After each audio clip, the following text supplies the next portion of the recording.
It's time now for Cuz Radio. What up, Cuz? Deshaun Jackson.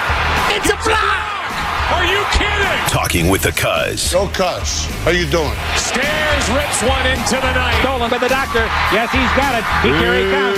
Rock the baby. Rock the baby to sleep and slam dunk. Look, Cuz, don't even try it, okay? Now here's Anthony Gargano. Why don't you get the hell out of here, Cuz? Good morning, everybody. Happy Monday, Juneteenth.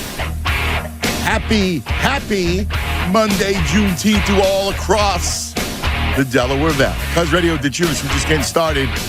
And what a weekend for the Fighting Phils. Judas, let me hear it. Yes. How about the Phils? We were hoping it would be like maybe 500 a game up. Coming home. We ain't losing. How about 38 and 34? 4 games over 500. We ain't losing. Sweeping We ain't the losing. hapless A's. You gotta love it. Sing along, John Kincaid. Sing along, Stay you like Rufus bastard. Yo, man. We love you. This is outrageous. Fight. Perfect timing because the Braves showdown, Braves and Mets come to town, and the Fightins playing good baseball, man. 1-run games. Yes. That was interesting. You know, shows you bullpen, shows you some clutch hitting. They have one on that trip. They beat Arizona 4-3 in 10. They beat Arizona 5-4 on Thursday. They beat the A's Saturday and Sunday 3-2. Quiet bats, but doesn't matter. Schwarber bombs. It's unbelievable. I've never seen anything like it. Where you get a guy. I said this like 20 times already. I feel, like I keep repeating myself, but I can't get. It's bizarre to me that this dude comes in and you put him at leadoff, and it's the calendar turns to June, and the guy turns back into Babe Ruth. I mean, it's unbelievable. It's, think about this for a second. You want to talk about Jekyll and Hyde? It's Schwarber and then Schwarbaum. It's the two guys. And Schwarbaum welcomes in June. He wakes up and he's Schwarbaum. And Schwarbaum again. Lead the game off with home runs. It's ridiculous. I can't believe it. Pretty cool, man. Pretty cool for the Fightins. I got an Eagles thing coming up, but let me get my man DeTunis because, listen, you ever see people that are in vacation mode and you look at them and they're distracted and they're overly happy, but they can't wait to see it and they're smiling.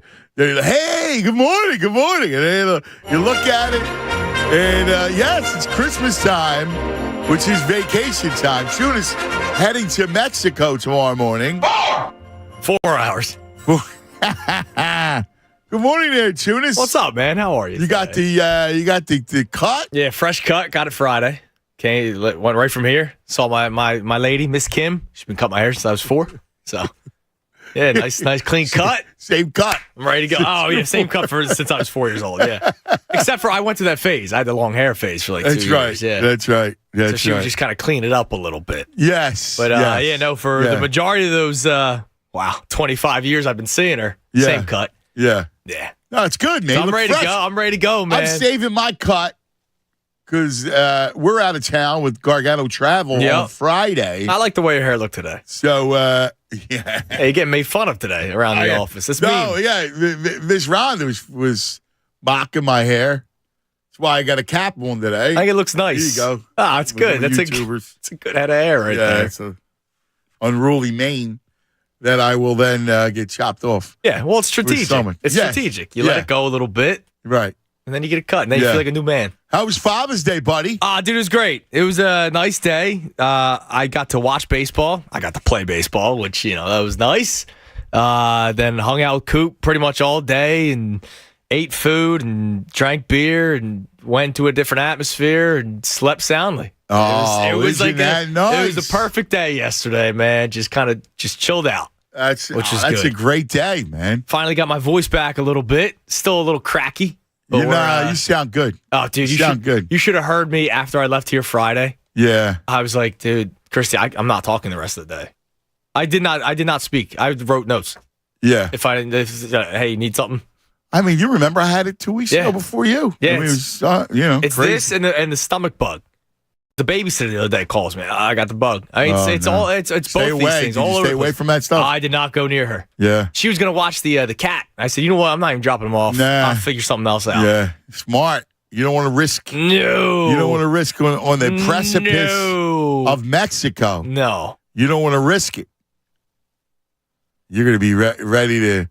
It's going to be a great time. Bro, I'm under 24 hours for my first drink. T-1 day. Yeah, dude. 8 o'clock flight. So look at this. I'm looking at the clock flight. now. I'm T-minus 22 hours. Yeah, but I'll be in the. You know me. I get to the airport like 6 hours early. Yeah. So I'll be drinking. I'll be drinking in a couple hours. Don't you worry.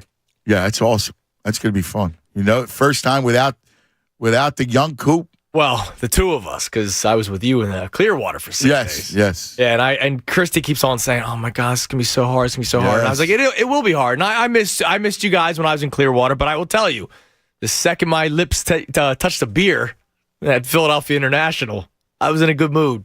Wow. So yeah, I say, I know it's gonna be tough for her tomorrow. Look at that. But we'll get through it. Yeah. Listen, took me 10 years to do a vacation, or actually. What am I saying? Anthony's 13.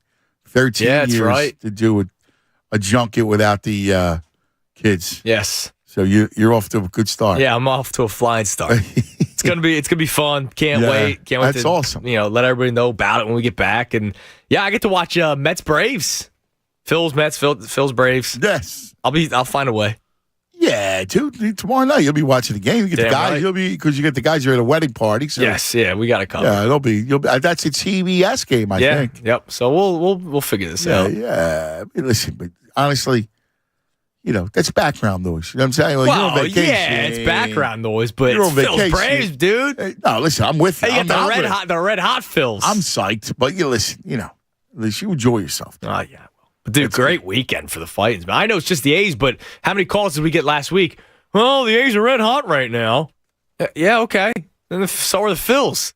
Well, what was really impressive was, again, the bullpen was terrific. You got good pitching.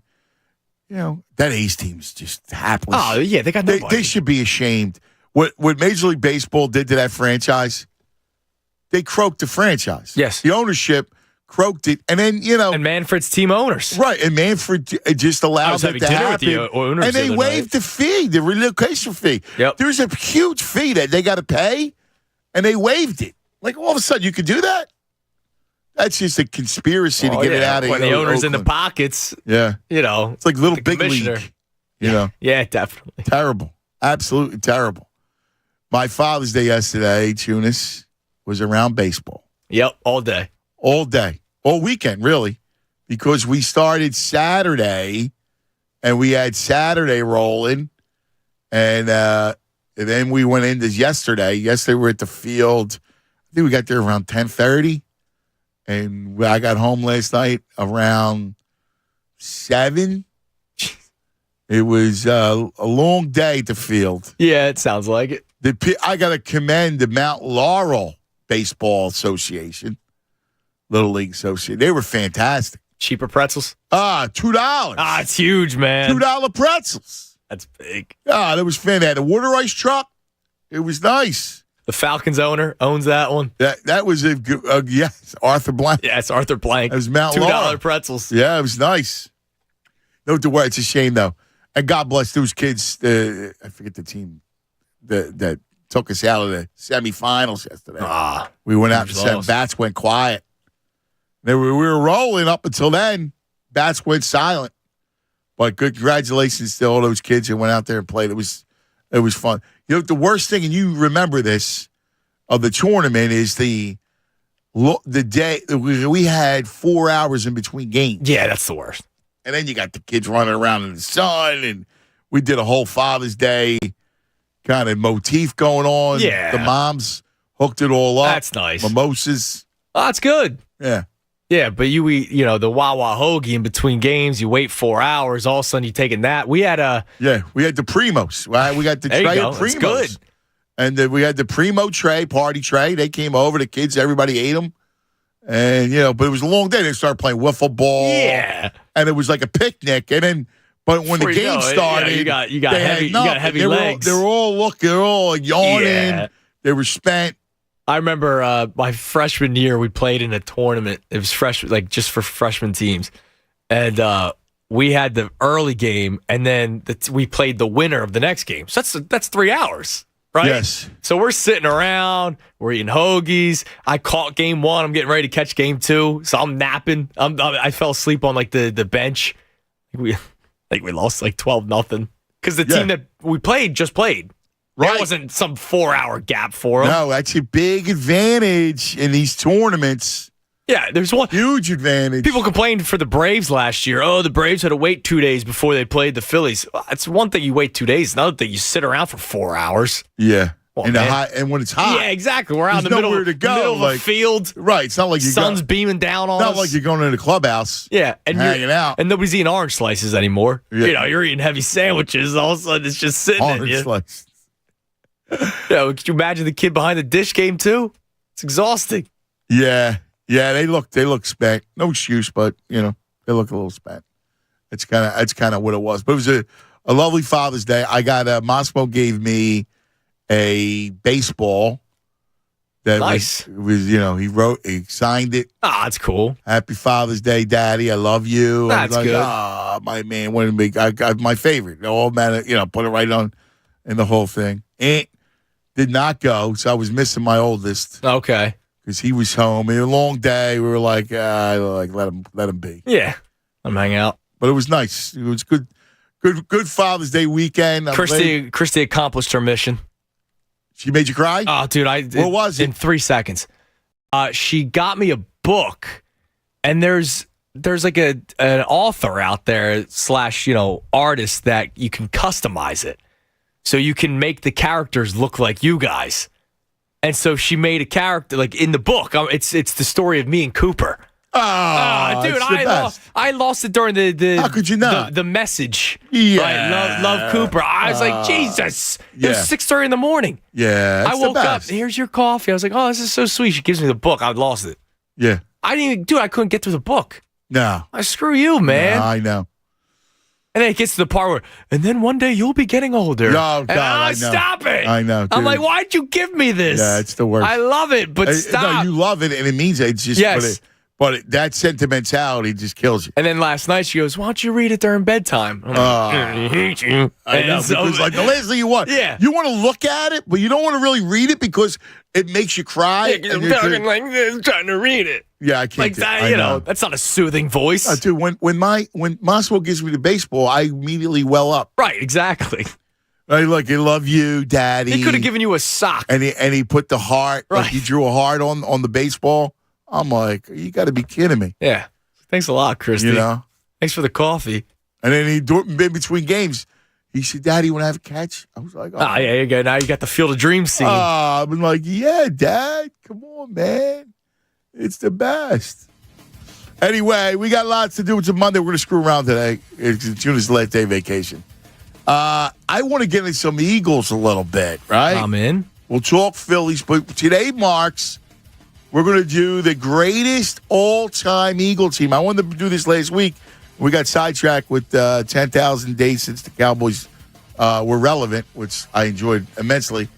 We're going to do our greatest Eagle team, put that together, have some fun. Oh, I saw a cool tweet that I want to give to you, too, regarding the Eagles. And it's the first player you think of, jersey number in the 10s, 20s, 30s, 40s, 50s. No, that's awesome. I did it in my house by myself the other day. Yeah, that's the best. This is awesome. It's the best. I love that stuff.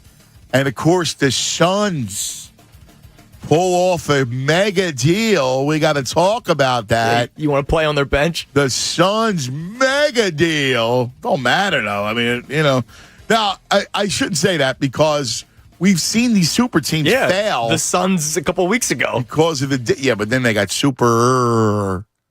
I mean, I just don't know. Is it overkill? Beal, Durant, Booker? It might be That overkill. feels like you need more than one basketball. So we'll talk about it. Lots to do. Cuz Radio, choo-choo-ness. Hope you guys had a great Father's Day. If it applies. Otherwise, hope you guys had a great weekend. 610-632-0975. Cuz Radio, choo-ness. Right here, 97.5 The Fanatic. Let's talk about Meineke, because Meineke right now, you got to get to know him. Meineke's always taking care of our vehicles. We need to extend the life of our vehicles. Take care of them. Take good care of them. And that's where Meineke comes into play. They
Okay. Because there is no rules, but there are no vacation rules because vacation alone is vacation.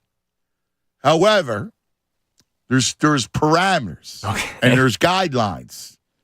For instance, on vacation, thou shall never wake up your partner at any kind of obscene hour. Christy will be failing that miserably every day.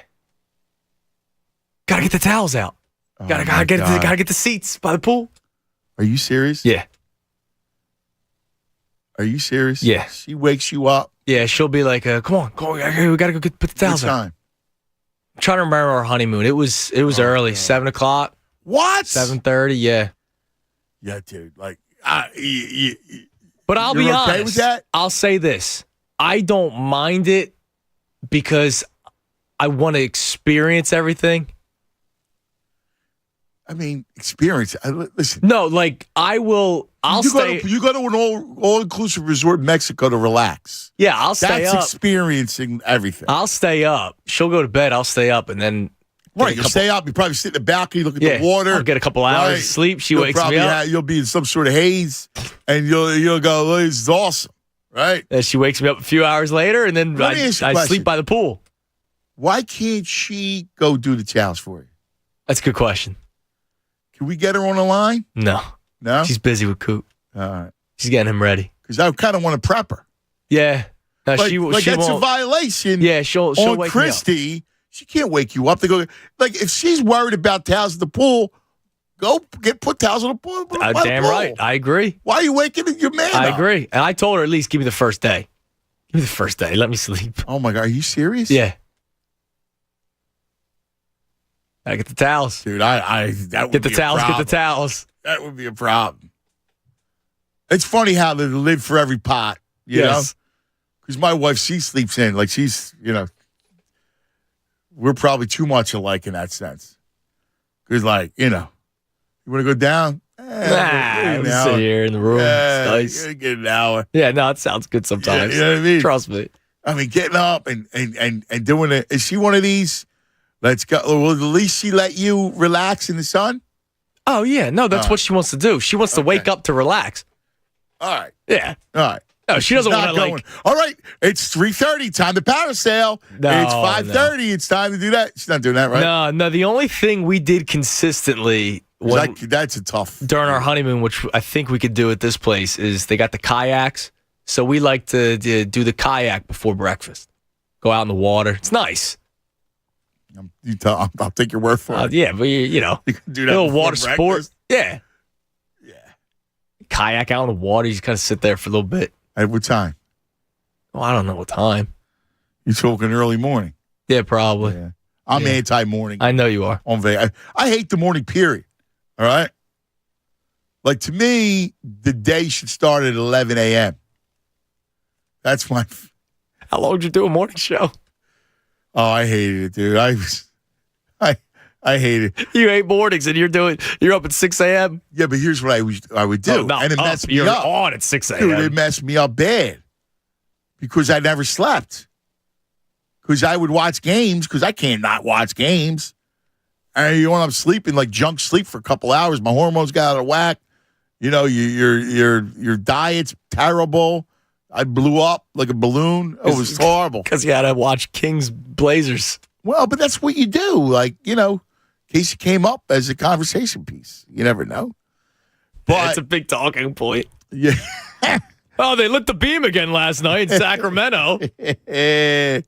But man, the Millie man. Now this is great advice All right. because he's right on. The Millie man says, "Yo, dude," he says, "You got to get in with the towel guy. Oh, that's a good point. You got to go in first day. You got to duke him. You duke him a couple 20s, Yep. and now you're in with the towel guy. Oh, buddy, just Hook me make up. sure I got two. Like, you don't even have to get up. You just get the towel guy, and you throw him a couple 20s." Yeah, it's not a bad move. Bing, bing, and he'll be on the lookout. Go, dude, I want those two every morning. Can you make that happen? That's a good move, actually. And you duke him. And the next thing you know, he's like, sure thing, Tunis, I got you covered. And, you take care of him. Nice. That's And good. then you're hooked up with Yeah. on the pool. And that's the Millie Man. Millie Man. Good call, Millie man. And now, since you're also at an all-inclusive, right, another piece is your friendly neighborhood bartender. Oh yeah, no, that's that. I got that. I'm ready to go. You know, there's ready. another Duke piece. Don't you worry. I got that. Listen, that's the one I care about the most. Well, right. It's Dookie Duke, you know. But the chow guy, that's strong. That's a strong move. I like that. It is. You get to know the chow guy, buddy. Pool attending. Listen, buddy, put that in your pocket. So we're already failing the first rule. Which is? Well, you said we can't, to sleep in, take our time. Yeah, like Yeah, that's, we're already failing. Cocktails are welcome at all times. Oh, yeah. I don't have to tell you that. No. But that's all good. I might leave one night on my nightstand. Yeah. Wake up. Oh, look, it's still But there. you also got to be smart with it. Yeah, Because especially you're an all-inclusive, you could do 2 sessions. It's almost like the NCAA tournament, right? It's the afternoon session and the night session. Because if you start early, you're going to peak around 4 or 5. Yeah, And you're needing that. that's cool. And you I'm come on back vacation. out. I could take a little power nap. Right. Well, then listen, the best time to nap, 4 to 7 is the perfect nap time. Because then you get up and then you start howling. We laughing at 4 to 7. that is the perfect nap time. What are you laughing at? No, that's true.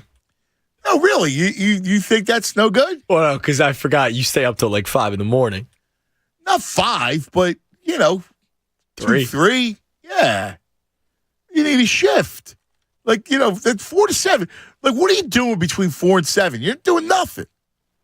Drinking and eating more. Well, but 4 and 7 is that's the sun goes down. It's nice. You're on a beach. That's snooze That's nice. time. Yeah. That's nice time. That's you take a nap. Leave that be. Happy hour is great. On vacation. Happy hours all day. Yeah, there's no such thing as happy hour. Right. So on vacation, 4 to 7 is nap time. Yeah, that's then right. You want to go eat around 9. Yeah, no, you're right. I think I got to take dad mode out of my head Yeah, you got. Come on. because there's no such thing as nap period right now. Right. Well, now it's different. Yeah, it's true. It's different. And then what you do is, then you got to make your reservations. You're 9 o'clock. No, come on. You have to do the 9 p.m. At least 8. Don't tell me you're going to be eating dinner earlier than that. We'll see. I'll keep you posted when I turn my phone back on in the States. I'm out. You're going to go out Off the radar. off the grid. Yeah, I'll keep. You're off the grid. You're off the grid anyway. Yeah, that's true. We'll keep You're always Christie's. off the We'll grid. keep Christie's phone on for the FaceTime with the coop. Yeah, that's good. You go off the grid. But yeah, All right. my phone will not be on for 6 days. Couple things. So Bradley Beal gets traded basically for Chris Paul and our old friend Landry Shamet. That contract is so bad that Bradley Beal is scoring you a guy that's not going to play for the Wizards. Like Yes. Chris Paul is going to either get bought out. There was a report yesterday from, I think it was Woj, that it's not official yet because they're going to try to find a third team to dance with for Chris Paul to go to a contender. Yeah, he's going to get dealt. Yeah, he's not playing for the Wizards. He's going to get So dealt. the Wizards get Landry Shamet in second-round picks. Yes. And yes. pick swap. What swaps? The Suns are going to be one of the better teams in basketball. Right. So basically, you got nothing. Unless it all implodes. See, that's the risk. Yeah. I mean, that's the upside, right? The upside is, they blow up. Durant's done. God forbid injury. Like, not for nothing. It's actually a good risk to take if you're on the receiving end. So what? Because Because as Durant good and as they- Beal could be hurt. Like, as good as it seems, because here's the lesson in the NBA. The super teams really haven't worked. I mean, you have your Miamis, and I get it, and Golden State, but really Golden State, think about They that. fit for a second. perfectly. This Phoenix team, they're not a lock. Golden State was a super team because Klay Thompson didn't have to dribble, and he could drop 30. Yes. He Well, could spot up, Right, and then you had Durant. Like, so you have Right. all that shooting with Steph. All that shooting made it impossible. Right. Now, you could say the same thing. You got Durant, Booker, and now Beal. So that's a lot of, silky shooting. However, they're all frail. Not Booker, but the other two are frail. And who knows? And again, you got to log a lot of minutes. So you're dealing with two guys that are frail. Now, we'll see if Beal, that contract is onerous, too. Oof. Dude, $61 million the final year. 61? I mean, I think that's why the Sixers didn't want to do it. Yeah. Again, you're not getting it. See, here's the one issue with Beal. And I told you earlier they weren't in on him. And I was kind of like disappointed a little bit. I get the contract. I understand it. But part of me goes, you're going to get that caliber of player with Joe so cheaply, and you don't have a lot of assets. Right. It's hard to sit here today and go, having a little envy. Yeah, because he's a hell of a ball player. Because you could have got Beal for what? I mean, again, Tobias. Yeah, it would have been Tobias and like Daniel House. Yeah. Or Korkmaz. Yeah. You know what I mean? Like nothing. Part of me goes. Yeah, especially, and you'll continue to feel that way if they don't do anything the rest of the offseason. See, I don't think they're going to do it. Right. I don't think they're going to do it. Unless something opens up. Beal was out of nowhere. He's been talking about it for 4 years. You never know when it actually was true. Yeah, maybe. And then finally, look, I honestly am still surprised he actually got traded, Mr. Flip Flops. Well, again, you kind of felt that thing was. I felt it for the last 3 years. That team stunk. They've not been good. Yeah, but they tried to give it a shot. Porzingis, the whole thing. Yeah. It just didn't. It didn't work. I mean, you gave it a shot.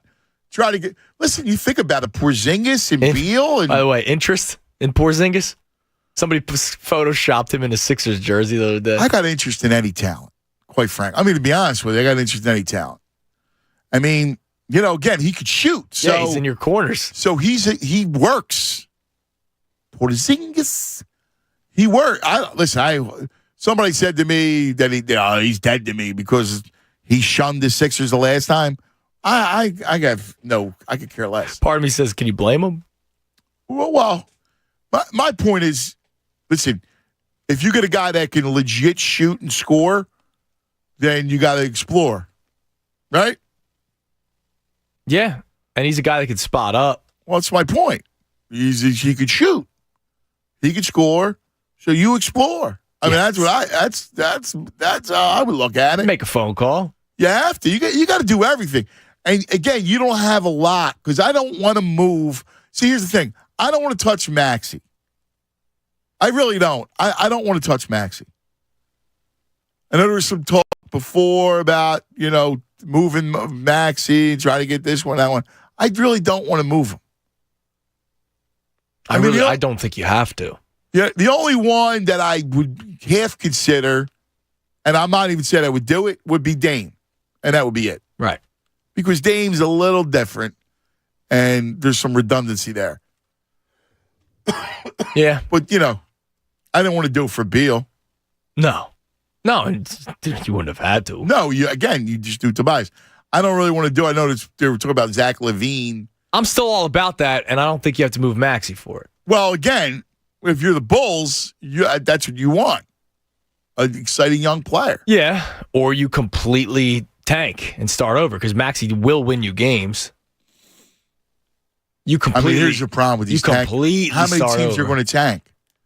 You already got Washington. There's going to be some tankers. Yeah, you got Washington. Spurs will win some games this year.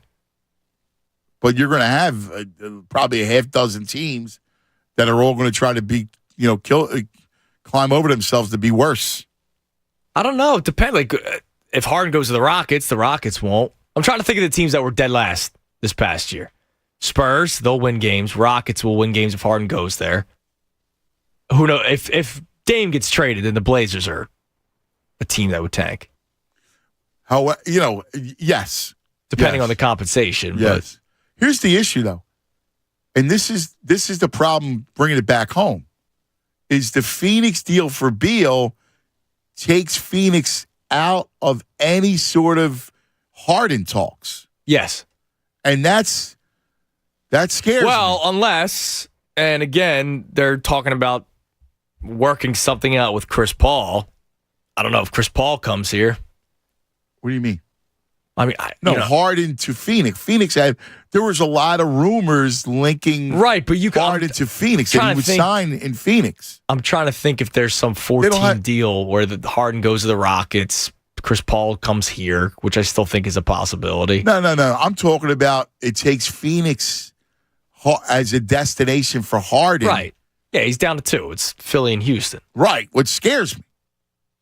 Seriously, I'm scared. I think he's coming back. To here? Yes. I really believe it at this point. And I'm not, thrilled. He's a good ball player. He's still...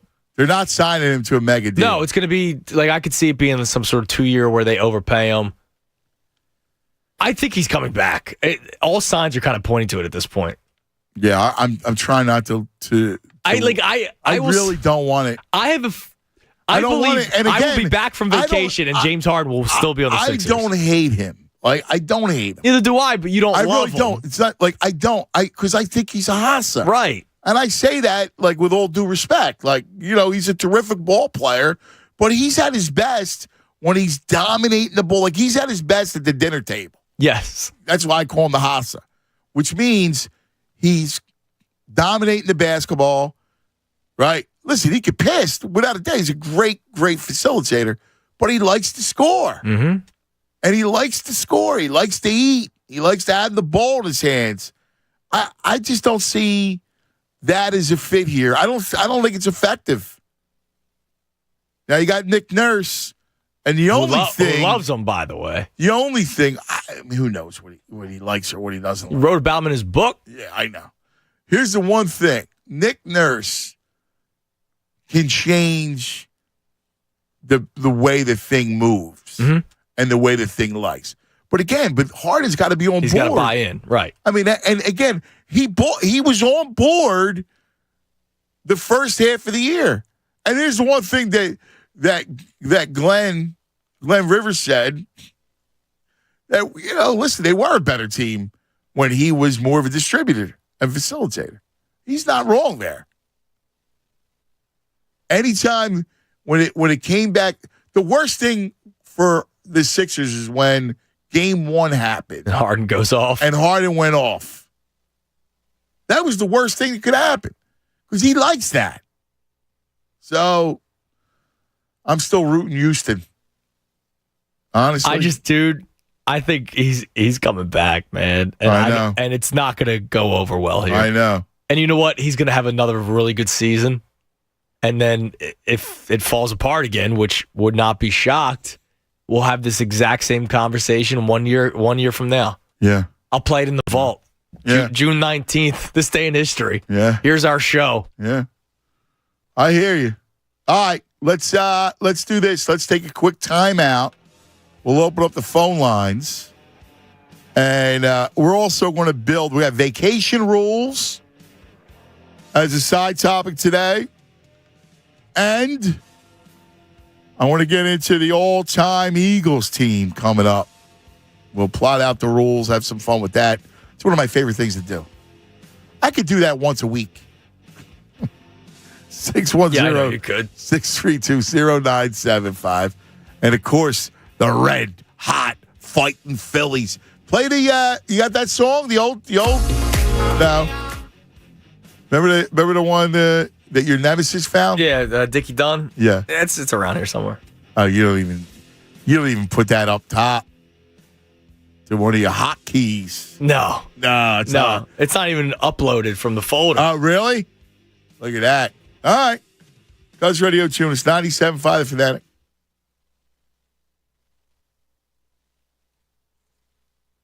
Do I have something? Oh, I got the best.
Hey, it's 10:50 across the Delaware Valley. Got a couple yo's, a couple thoughts. Because we got a yo. Yo. So, how about this, buddy? This is awesome. My man, where'd he go? Chris. Those MFers that put towels on chairs at 7 a.m. and expect to have those chairs sitting empty until they mosey down at 11 a.m. are a menace and need a throat punch. I agree. Now, I'm not going to throw punch my own wife, but I agree. I think it's too much. I'm cool if you do that to the beach, right? Like, you set up the chairs early on down the shore, then you move back. That's one thing. It's your own property. It's your own chair. You purchase said chair. You do whatever the hell you want with it. You don't own the resort chair just because you put a towel on it. I agree. Dude. But I married a woman who lived the resort life as a kid. So she knows the rules. She knows the ways. I don't. Yes. I don't care where my chair is. As long as I can see water, I'm good, man. Yes. I just think it's ridiculous, utterly ridiculous to be laying there at 7 a.m. because you need a chair. Well, she's not laying there. She puts the towel down and leaves. Well, but that goes to Chris's point. We got issues here. Yes, I agree. I don't agree. I think it's wrong. I can't do the early 7 a.m. at the pool. I know you can't. It's too early. It also reminds me of when I was young and falling asleep on a beach in Wildwood, waking up with the beach cleaner like around the circle, encircled you. Oh, yeah. That freak you out a little bit? Yeah, like the morning. It's morning. It's anti-morning. Ridiculous. My man Jamal, it's amazing how your opinion with Harden has changed. It has not changed for the millionth time. It was either Simmons or bust. I'd rather have Harden. That's what it was. It was a trade for Harden. That's what it went down to. How hard is that? Jonas? I don't understand where people are coming from. You could have not loved James Harden before the trade. I did. I wanted Harden from the beginning. I wanted to trade for him when he was still with Houston, and you would have had to have parted ways with Simmons and Maxey, and I'm glad that didn't happen, obviously. But even if you were anti-Harden before the trade, the fact that you traded a guy who, once again, quit on another team in Brooklyn, and I know he's in the lab and working out, that trade, you do that a million times out of a million because you got rid of a guy who was no longer going to be playing basketball for you, and you got an all-star out of it, or a borderline all-star, and a guy who led the league in assists. Like, if I just said, forget the name James Harden. Hey, guys, we're going to make a trade today. We're going to trade for a borderline all-star who is a Hall of Fame basketball player. Yeah, he has his flaws come playoff time, but we're trading him for a guy who is no longer playing for us. You would do that. Well, listen, I did want to do that. I was never a fan of Harden. I know you weren't. Listen, I like him as an individual talent, but as someone to win with, again, he's got a lot of flaws. Yes. Because he needs the basketball. He needs to eat. He's the cookie monster. He needs cookies, right? Like, that's the problem with him in winning. He's a supreme talent. He's actually, I think, a brilliant dude about the game, knows the game. So I don't hate him at all. I respect him. I'm just not a fan of him on the team. Now, to your point, when it was Simmons or nobody, I went Harden. Right, because if you didn't make the trade, there was no other deal happening. Like, that Halliburton deal was never going to happen. Yes. Like, you would have just sat on the Simmons contract for the rest of the season. Instead, you got James Harden, who ends up playing pretty well his first time here, his first go-around, but he got the hamstring injury. Yes. Last year had a very good season. The trade worked out perfectly for the Sixers. They were never going to mend the relationship with Ben Simmons. He wasn't going to turn into a ball player. So I don't know why we're still complaining at this point. People were upset that Seth Curry and Andre Drummond had to get traded. Okay, well, it traded 2 role players for James Harden. Look at it that way. Yes. Couple things here. My man Anthony Shan says, if the towel's half thrown on the chair, it doesn't count. Toss it. If it's a nicely placed towel with kids' toys, maybe leave it be. Well, it's an adults-only resort, so there's no kids' toys. All right, but you get his point, though. Yeah. You get his point. No, sometimes she'll bring her book out, leave the book there. Now, my man Rob, towel guy, most important guy on any trip, hands down, need them chairs. Towel guy more important than good bartender, huh? He says towel guy. Oh, now, and Rob knows because Rob has La Scala, the coal fires. Now, Robbie's got the beach bar. It's open, Tunis.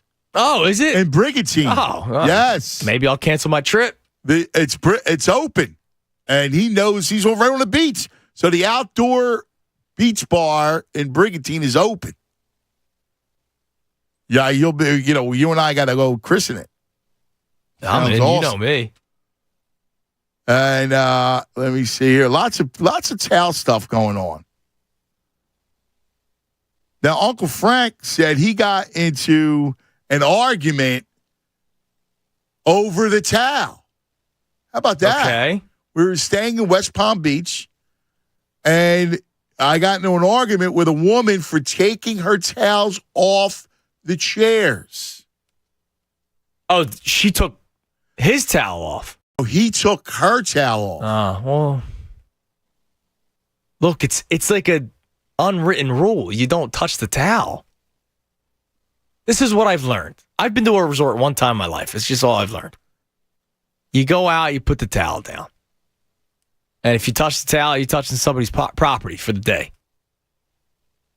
Yeah, I don't want to touch anybody else's thing because I know how I would feel. Yeah, like if you made the effort. Can't move anything. I know you will never make the effort, but if you made the effort and you put the towel down and somebody moved your towel, yeah, I'd be pissed. You go, hey. Yeah. Now it's interesting with the throat punch that my boy says. Let's go to the phones. Edith, you're on 97.5 The Fanatic. Edith. Hey, Anthony. Good morning, Edith. Good morning. Hope everybody's Father's Day was nice. Oh, thank you. It was nice. My birthday was the 14th. Oh, really? Oh, that's awesome. Yep. Oh, happy birthday, sweetheart. Thank you, darling. I wanted to talk to you guys about the rules. Yeah. So, I know what you guys are saying about the towels. I don't think people should put towels down. I don't think it's right unless you're going to be there within 5-10 minutes. All that putting them down for an hour and all that stuff while you go and do other stuff. Well, so Mrs. Tunis wakes her man up at 7 to go put towels down by the pool, only to return. When you return, Tunis? What time? What, to the pool? Yeah. We'll be there we'll eat breakfast and then go back. No, Andrew. Nah. I'm moving them towels. Well, why don't you find another seat? Like, why do you have to move my towels? Because it might not be another seat. Maybe it's not another seat down there. Maybe everybody's doing the same thing you're doing. Everybody coming down there. I've been to a couple of resorts like that where everybody comes down early in the morning putting towels. I'm like, what is this crap? Putting towels down on all the chairs, all the good spots. Yeah. That's what people do. I didn't make it's the unwritten rules of baseball. I didn't write them. Guess what? It ain't no rule for me because I'm going to move it. Damn right. You go. I can see you. Here's the thing. I can see you going. Now, how long would it take for you to move somebody's towel? 15 minutes, 20 tops. So you'll eyeball a couple chairs. Yeah. You're eyeballing. So you're circling the pool like a vulture. Yes. In the air, circling a carcass. And she's just looking at, who am I going to attack? Look, I'm just looking for a spot. I don't Now, if you appreciate see when I come stuff, down, and I'm an early bird. I like to get up early and get my day started. Get my book, what I'm gonna take, get my beach wear together. now do you get on your man to get up? But he can stay. He's fine. If he wants to sleep late, we both are kind of early birds Okay. anyway. But if he didn't want to get up, I'm not pressuring him to get up. Okay. I'm a big girl. I wear big girl pants. I know what to do. Right. So Well, when I come you'll go down, down to the pool and you'll eyeball some towels. So if you see 2 clean towels somewhere, right? I'm standing there for 15 minutes. They ain't And got nothing else. Now, if you see belongings or obviously if the towel's used, it was wet, like you can see it. I mean, that's their territory. That's different. Yeah. Oh, so what you're saying is I should go to the pool, Muss it up. dip the towel in the water, Yes. and then put it on the chair. Yes. And then you would never know, Edith. And then what you do is, I wouldn't know, but It's chestnut checkers. here's the other thing. You should leave like a hairbrush on there. Go buy a cheap $2 hairbrush, right, that you use as a prop. I could put the sunscreen there. Yeah. Put it there. Yeah, you're gold. Because now they go, oh, well, it's being used. It's in use. I'll have half a drink sitting there. It's in use. that's fine. That's fine, Andrew. I don't have no problem with that. If that's the Yeah. game, if that's the game, it's the game. I don't have no problem with that. Chestnut If you checkers. Come down there, Yeah. and see them towels all over the place. Nobody's around. I'm looking. Where's everybody at? Ain't nobody sitting at the bar. Ain't nobody eating no bread. I mean, you can't do that. That's Yeah. not right. But if you come down there and you claim it and own it, okay. I'm not gonna move your stuff, your personal items. I'm not gonna move your, if they're your towels. Like, and another thing, if it's your personal towels, because I bring my personal towels mostly. If it's your personal towels, Oh, really? You bring your own towel to the resort? You're a veteran of the resort. See, I can't do that. I can't do my I own pack them bad towel. boys up. I roll them up. Yeah, I'm out. I'll bring my own stuff. I like Wow. having my own stuff. I Yeah. like the big. You gotta go to a joint with the big fluffy. Yeah, but do you wash the Well, towel or this is use the my same thing. towel for the week? My towels are big and fluffy. Okay, yeah, but ain't that a hassle grabbing your own towel? I just let them dry out All right. over the balcony or whatever. And if Yeah. I use them again the next day, ain't no big Hey, deal. God If I bless. don't want to, like if they get, dirty or sandy or something like that, then I'll use the pool towels. But All right. but I don't agree with with the rules about this. They just All coming out right. there. Well, I gotta tell you, you're tremendous. I wouldn't mess with you. You know that. I'm not. Look, I just don't feel that it's right to do that. Now, your personal stuff on the seat, that's different. You don't touch nobody's personal stuff. Yes. You don't touch nobody's personal stuff. Toys, babies' toys, and the hats or glasses or something. You don't touch nobody's stuff. You might be annoyed because it might come out 2-3 hours later, but you don't touch it. I'm losing you. I'm losing you, Edith. I know you want to talk Phils, but we're up against it anyway. Good stuff as always, Edith. Time to open the vault, Tunis.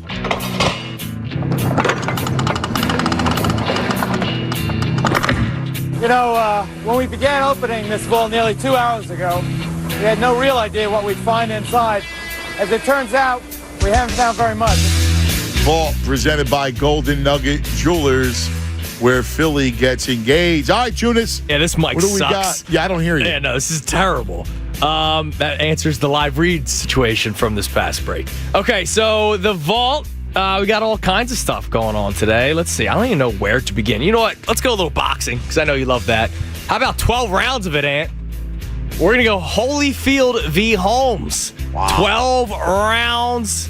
I got a little intro for you, some fight action, and the result itself. Let's start with our Goosen's Corner and begin with Larry Holmes. All right, here we go. Well, Larry Holmes, obviously, he has to do what got him here, box. He has to counter punch Evander Holyfield, but also be prepared to catch the counter punches that Holyfield will throw, and be prepared for 12 torrid rounds because Evander Holyfield can go 3 minutes, 12 rounds, and you got to be in shape for him. Here we go with 33 seconds remaining. Larry Holmes coming on strong in the 11th and 12th after resting in 8 through 10. Couple good hooks by Holyfield with the left hand. And this fight ending in a flurry, and Holyfield with the left. It has Holmes up against the ropes, and Holmes trying to battle out of there with 15 seconds to go. Both looking for one big punch, and now Holyfield backs off. It's Holmes who runs Holyfield off the ropes here. He only had 15 seconds left. He should fight to the finish here and ensure the victory for himself. Holyfield ends bleeding, and the two of them, well, finally, Holyfield the one to put an arm around Holmes. Holmes, as George Foreman did before him, takes the champion the distance. We go to the scorecards. Chuck Giampa scores about 116 to 112. That's the same score, 116 to 112 from Carol Castellano. And Glenn Hamada has it, 117 to 111 for the winner by unanimous decision. And still, the undisputed flyweight champion of the world, Evander Real Deal Holyfield. The Real Deal Holyfield. Wow. Were you watching that fight? Yeah. Probably. Yeah. Who's the date? I think it was 91. I'll have to double check. I definitely had to watch that fight. Yeah. The Eastern Assassin. It's great. I once had Larry Holmes on. Who's this Goosen guy? Great. Goosen's Corner. That was the beginning of the clip. Yeah, Let's go to Goosen's Corner. Yeah, I don't know. I didn't know who that was. I remember Coates's Corner. Yeah, no. But I don't remember Goosen's Corner. I don't know Goose. All right, so that was this day in history. We have an unfortunate passing on this day, and way too young. Today was the passing of TV icon and apparently an icon in Lithuania, James Gandolfini's birthday, or passing day today. Remember the big statue in Lithuania? With him with the robe. With the robe. It's like 18 feet high, just chilling at a train station. Which was unbelievable. And there was no reason behind it. They just liked it. And it just stayed there, and it's still there to this day. Of a middle-aged man with a robe and his underwear. Yeah. And it was like 9 feet tall. Yeah, just chilling at a train station in Lithuania, of all places. Whatever. I got a question real quick. Yes. So VG makes this a favor. Are you going to rock the robe on vacation? If there's one in the room, I'll mess around with it when I'm hammered, yes. Okay. I did that on my honeymoon. I got drunk, threw on the robe. Threw on the robe? Yeah. All right. But I don't. VG was correct. He made it minus 260. When I'm imbibing, I'll throw it on. Yeah, sure. Why not? You're robing it. I got the swim up room, so I'm gonna, what up? Walk out. Yeah. I like it. Anyways, James Gandolfini passed away on this day. I only made it through 2 seasons of The Sopranos, but here's a clip of some of his best moments, according to The Vault, YouTube.com. And I got something else, James Gandolfini, but we'll start with The Sopranos. Forget about the way that Tony Soprano makes his way in the world. That's just to feed his children. It's 2 Tony Sopranos. You've never seen the other one. That's the one I want to show to you. Did you hear what Anthony Jr. just said? Mr. Miller's car got stolen. Maybe you could help find it. What are you getting in science? D+. See what I can do. Favo? Yeah, I'm Starsky and this is Hutch. Are you in the Mafia? Am I in the what? Oh, my God. Is this Eric Scatino's Jeep? Yeah, but yours now. His dad sold it to you? Yeah, something like that. Tony, I'm sorry. I must have known that she'd know that it was his kid Eric's car and how I got it. Then why'd you give it to her? I don't know. I mean, for all these years, I've been shielding her and protecting her from certain truths. Hello? Tony, I love you. You got the wrong number. Don't call you again. It's too bad they don't have a telethon for face-itis, huh? They found a cure yet? Come on, I'm just kidding you. Come on, you're a good sport. Come on. That's actually a great line. They don't have a cure for father face-itis. That's actually a great line. Love that one. It is a great line. He was a great character, and Gandolfini was an amazing actor. Oh, yeah. He was, He was an amazing actor. In the 2 seasons that I watched, he did a good job. It's just the rest of the show that just didn't really do it for me. Yeah, you were anti-Soprano. Yeah, it just didn't work for me. But you know what? Didn't like it. James Gandolfini, not just known for his role in The Sopranos, he was also for the kids, Ant. And this he actually was a great actor, period. Yes. Yeah. But this one's for the kids because he made an incredible appearance on Sesame Street. Yeah. Ant. Yeah. And here he is talking about his fears. Hey, Zoe. What's wrong?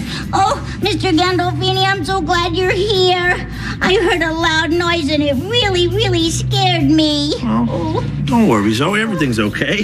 Come here. Oh, thank you. I feel much better now. Good, I'm glad. Because I know what it's like to be scared.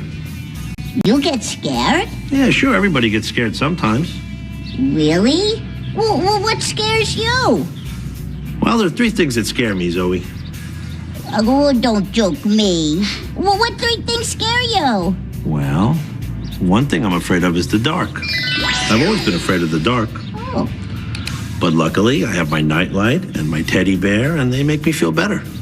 Oh, that's good. Want to know what else scares me? Yeah, what else?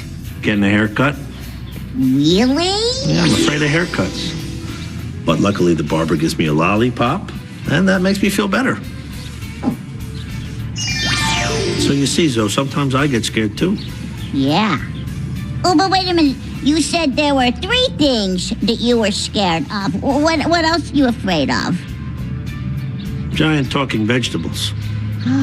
So I got to ask you, when that came out, that he was on Sesame Street, like, what was that like? Now, Ant wasn't around because I just looked it up. It was 2002. Yeah, here's Tony Soprano. Yeah, but I mean, it's awesome. Yeah, he's an actor, though. I mean, oh no, it's just what was it like? I mean, it's funny to me. Dude, it's funny to me that that he's on Sesame Street. Funny, how funny? Exactly. All right, last thing for you. It really wasn't like a big deal. It was like I was an actor doing makes me laugh. Sesame Street, which was awesome. But let me just say this: is it still on? I don't know if it's still Sesame on. Street. Yeah, I think so. Yeah.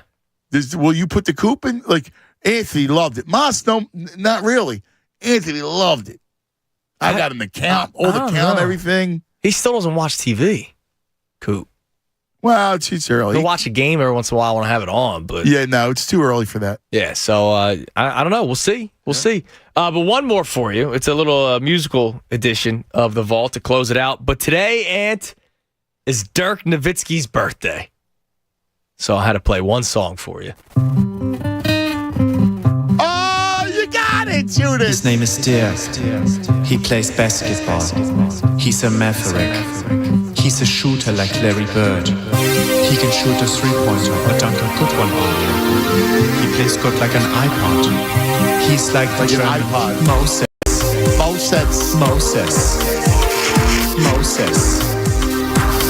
My man Flula.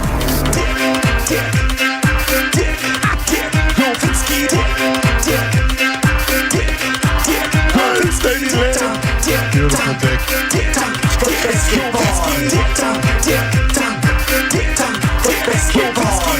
No matter what Dirk does do, he do it better than me and you. Here we go, man. The German dookie, dancing. The German rookie, numbers. The German pie, ninja. The German samurai, science. The German hockey, hosiery. The German stocking, flowers. Some German roses, history. German Moses. Let it go, man. It's at the end, so I'm fading it out. Wait, let it go. It ends.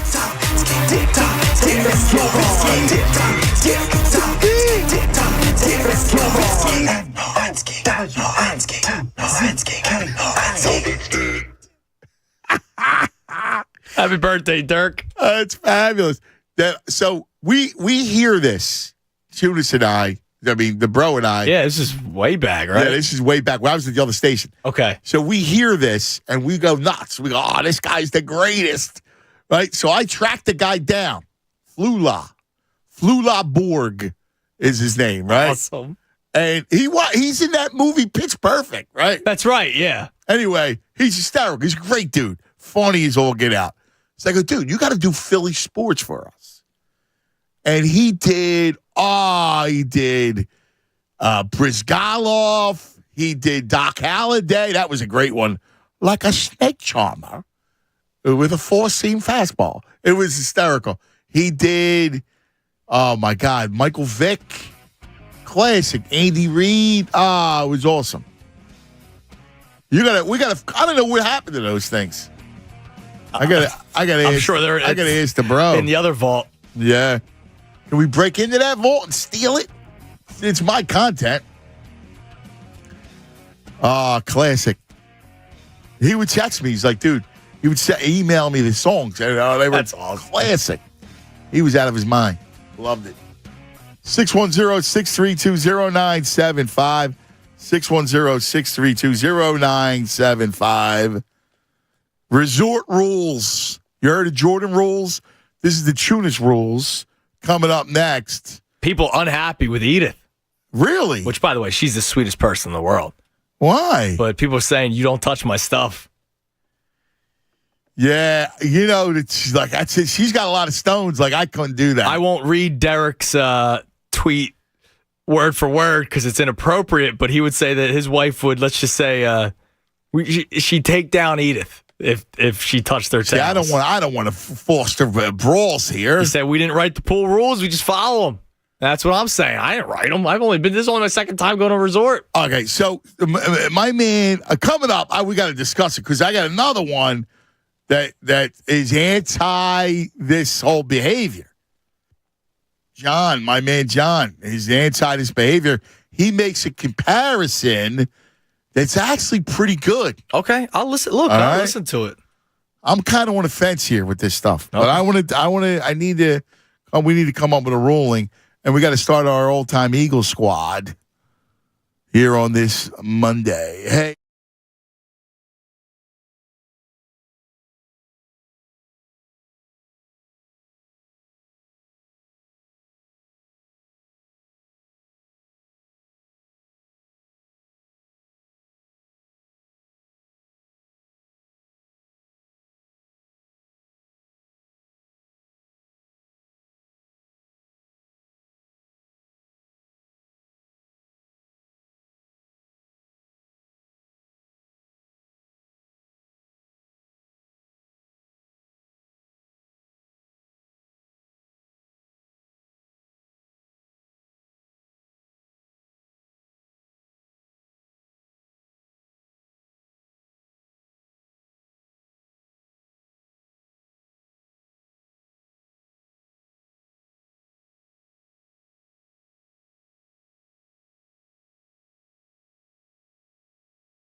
All right, 11:23 across the Delaware Valley.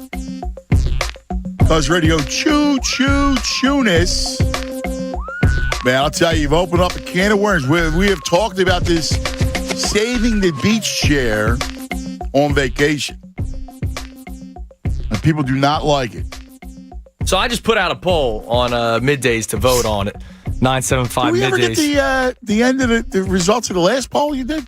Which one?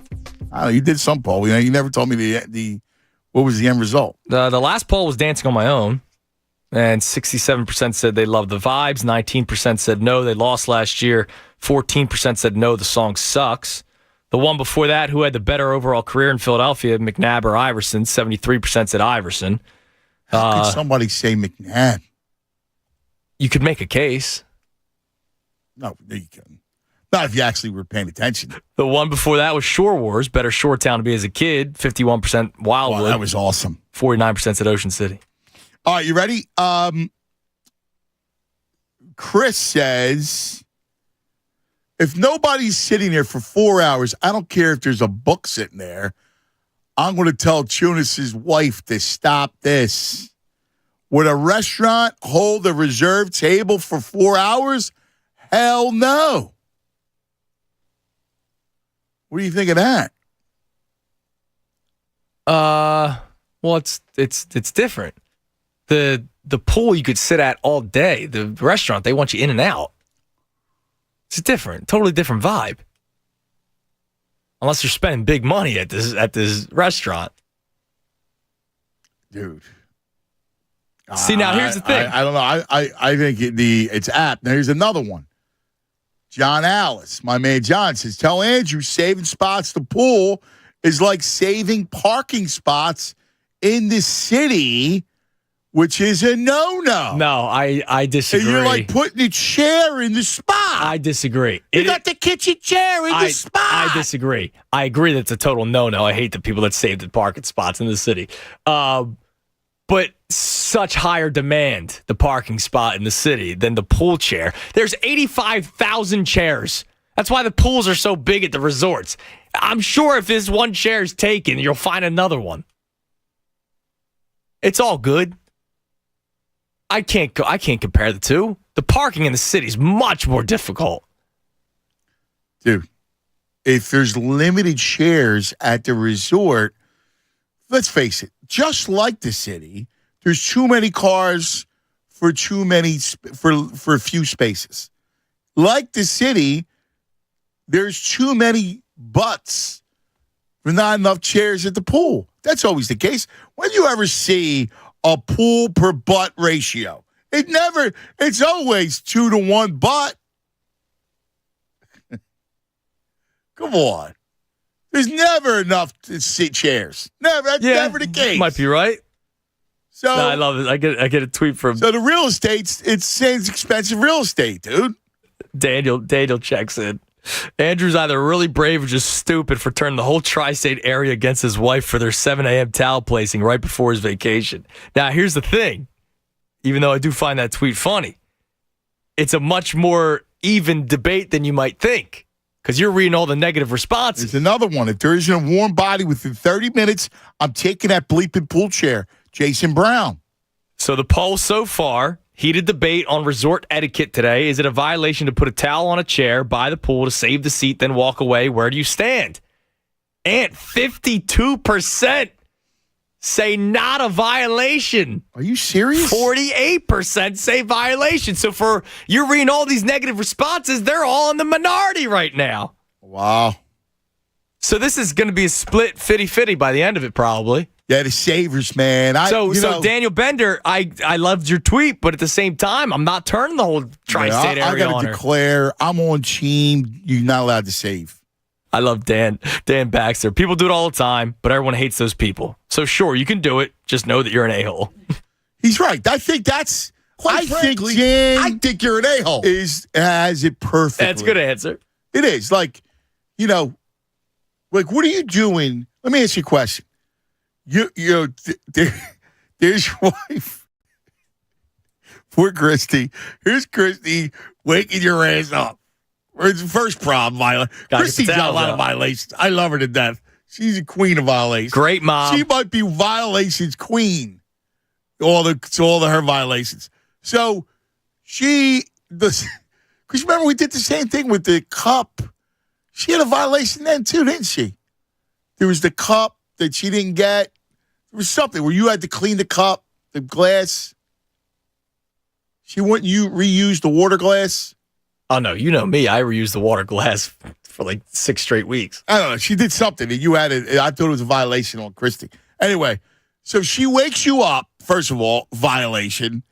Then you go down and skulk down by the pool and lay your towels down, all right, only to disappear again. Now, how long are you disappearing for? For breakfast, then we're back. Yeah, that's a long time because breakfast on the resort is leisurely. You want to have some coffee. Yeah, but it's buffet style. You're not waiting for the cook. You're relaxing. Then you got to go back up to the room because you're not bringing your pool stuff down. You go back to the room. No, you I'm freshen probably up. already wearing my bathing suit. Yeah, but you're still going back to the room. What do I need, a towel? No, it's already on the seat. No, but I don't need the towel. No, you're going to get your stuff. You got to get your bag. You got sunscreen. Bag. That's all I put that in my pocket. You got your sunscreen. Something to read. I don't read. Oh, yeah, it's true. Who are you talking to? You don't have a bag? I have a bag. I don't need a bag. I have my whole bag. I have my it's like a I don't bring my bag. I don't bring my phone. I don't bring anything. All I need is a screen. I want to read. I need the screen. I need to read. I sometimes I put a notebook with a little notebook with a pen in case I have ideas. Well, I get creative when I'm in that environment. I'm creative. I'm the opposite. I shut off. Forget how to walk sometimes. By the way, great tweet. See, I'll pull your line because it's an agreement. Great tweet. This is from Derek. Restaurant is not a valid comparison. Restaurants are a place of business where their turnaround time affects profitability. The pool chair is an included amenity for the cost of the resort to begin with. I don't know, dude. So I agree with Derek, and that's why you can't do the restaurant comparison to the pool comparison. Well, they have poolside service for lunch and all. You already paid for it. What do you mean paid for? Oh, yeah. All inclusive. It's already paid for. No, it's less about the analogy is less about the restaurant. It's more about your fellow man. It speaks to your fellow man because what you are is selfish. I mean, let's be real. There's a bit of selfishness going on there. Hey, you could be selfish too. Yeah, but that's not the point. The point is to have a beautiful society where we think of our fellow man. Is that it? You're living in a dream. Okay, so you're just, you know what? Bleep your neighbor. Bleep thy neighbor. No, I'm a good neighbor. Ask Tooch. No. You could ask him. No, you steal the people's chairs. Oh, I'm not stealing anything. You know what? You're stealing my chair. I'm not stealing your chair. Because I don't do that. All right, well, let me ask you. I don't do that. No. Hold on a second. 11:30. Yeah, okay. You wake up at 11:30 just because I put a towel down at 7 o'clock, but I'm sitting in the chair at 9. I didn't steal anything from you. You're not even down there for another 2.5 hours. Doesn't matter. It doesn't You're not even down for another 2.5 hours. What principle? It's a You're sitting at the chair at 5 a.m. Here you are. Snowstorm. I got Tunis's chair in the spot. I can just see you, Manny Young. Put your chair in the spot. I would never do that. It's the same thing. That's a perfect analogy. It's not the same You're thing. a chair putter. That's what you are. 51% all for it, Ant. Yeah, this is it. This is a heated debate. I'm with the team. No towel. Throw that towel out. Christian wants to know, how's this a violation if everybody does it? Again, that's not right. If everybody, that's lawlessness. What you don't understand? That's lawlessness. That's anarchy. We're supposed to create a better world. You just said there's no rules on vacation. You're the one who started this. No, I said there are parameters. Get it right. Yeah, according to Zarkuz. There's parameters on vacation. When you're infringing it on, you're infringing on my time, on my chair. You freaking weasels. Not cool. I wouldn't do that. You know what I'll do for you? I'll dig a hole. I'll dig a hole for you on the beach. I walk down this. When I walk down 11:30, maybe noon, and there's no chairs, it's all me. I don't curse anyone. I'd rather sleep in till 11 o'clock than rush down and be a snake and lay my towel down. Weak. Brian Wright goes, the only thing Andrew's reading is the back of his eyelids. That's true, man. Yeah, but I'm just sitting there. I got the eyes closed, taking in the sun. Yeah. You with your beach bag. I like my beach bag. I got my books. I got whatever I want to do, read. Because I'm there for hours. Are you there for hours? Yes. Dude. I could do nothing. Okay. You can't. This drives me nuts. You don't read? I'll do that. I'll do nothing. You sit there. I might find a book. We'll see. No. If you're there for 6 hours. Yeah, I'll sit there. You'll sit there. Mm-hmm. I'll shut off. And you can't, and you won't read? I'm like the Tom Brady. Shut off. I'm the Tom Brady Hurts commercial. You're relaxed. You're horizontal. But you got to have something to read. Nah. What do you mean, nah? I'll read my thoughts. I got news for you. They're not that interesting. No, they're not. You won't read? No, I don't need to. How could you not read? I don't need to. You're an alien. Yeah. I need something to read. I don't care if it's the back of a toothbrush. I need something to read. I got to read. You don't read? No, I don't need to. Occasionally, I will. Maybe I'll find a book. Maybe I'll bring Harry Potter down again. Read it for the billionth time. Oh, my God. Let's go to Sean. You're on 97.5 The Fanatic. Hey, Sean. Anthony, what's up? What you doing, buddy? Dude, I'm all right. Did you have a good Father's Day? I did. Thank you, brother. I did. How about you? Yeah, I did. Tunis, did you have a good Father's Day? I had a great one. Thank you for asking. I'm glad. So listen, here's the deal with the chairs. So we go down. There's different rules, right? You go to the beach. You go down, you set up your stuff. Where do you guys weigh in on the beach, the early beach, set up the tent and all that stuff? I say you're totally okay because it's your property. You actually purchased said chairs and said tent and said all that stuff. No, not. I'm talking about when I'm going to Sea Isle. Yeah. I'm heading down the shore. I get up 8 a.m. My dad and I roll all the crap down there, and we put up everything. You're good with that? Yeah. That's what my dad does. Okay. Yeah, right. You go to like Wildwood or something? Brigantine. So, but here's the deal. You go back and have breakfast? Like a whole breakfast. Like Yeah, he's doing the whole thing. The buffet. He'll do the pancakes. And then he does the sausage. No, you can't do that. What I'm saying is like you get up, you go down, you put your towels down, you're up at the house, you're putting the suntan lotion on the kids. You're getting the bags together. That's okay. And then you Correct. go down. You with me, cuz? Yes. Yeah, almost. You're going down. Maybe it's 20 minutes, right? You're like, go get the chairs, go get everything, and then, you gotta put the suntan lotion on and everything. Hey, there's a 15-minute clause here. 15. Like you get it's like a parking meter. But 20 to 30 is probably. I mean, I got a 2-year-old. I mean, I'm doing 15 just to get it on the face and the legs. So, you know what I'm saying? Yeah, dude, I got to tell you. Listen, 15, 20, we're mincing words. You're spot on. You and I are on the same page. Yes, like the point is. Holding the thing is like, you're almost ready. Let's get the chairs. Right. All we're left doing is getting the drinks in the bag. We're putting the kids. See, the kid thing is another thing too, because when you're putting the sunscreen on, it's a whole ordeal. Like it's a big thing, right? Like come here, you get the top, the back of the ears, right? Like you're hitting them all together.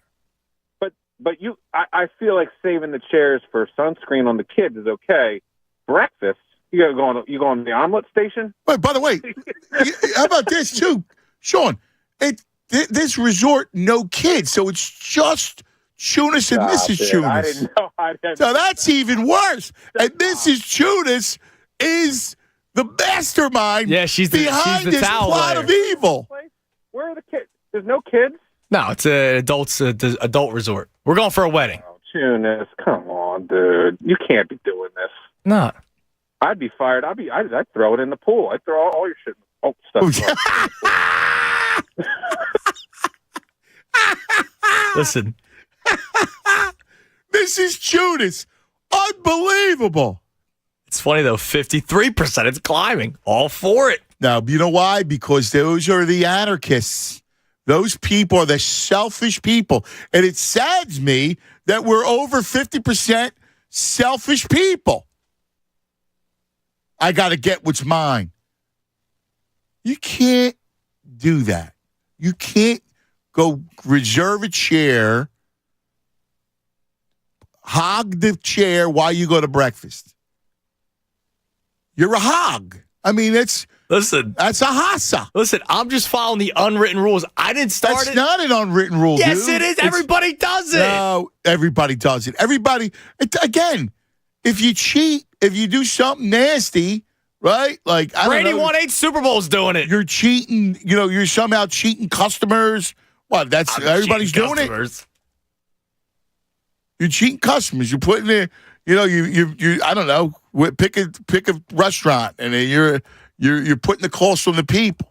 If everybody does it, is that right? Now all of a sudden, I'm this terrible human being. That's awful. No, it's not you. It's Christy. Yeah, I mean, she does do it.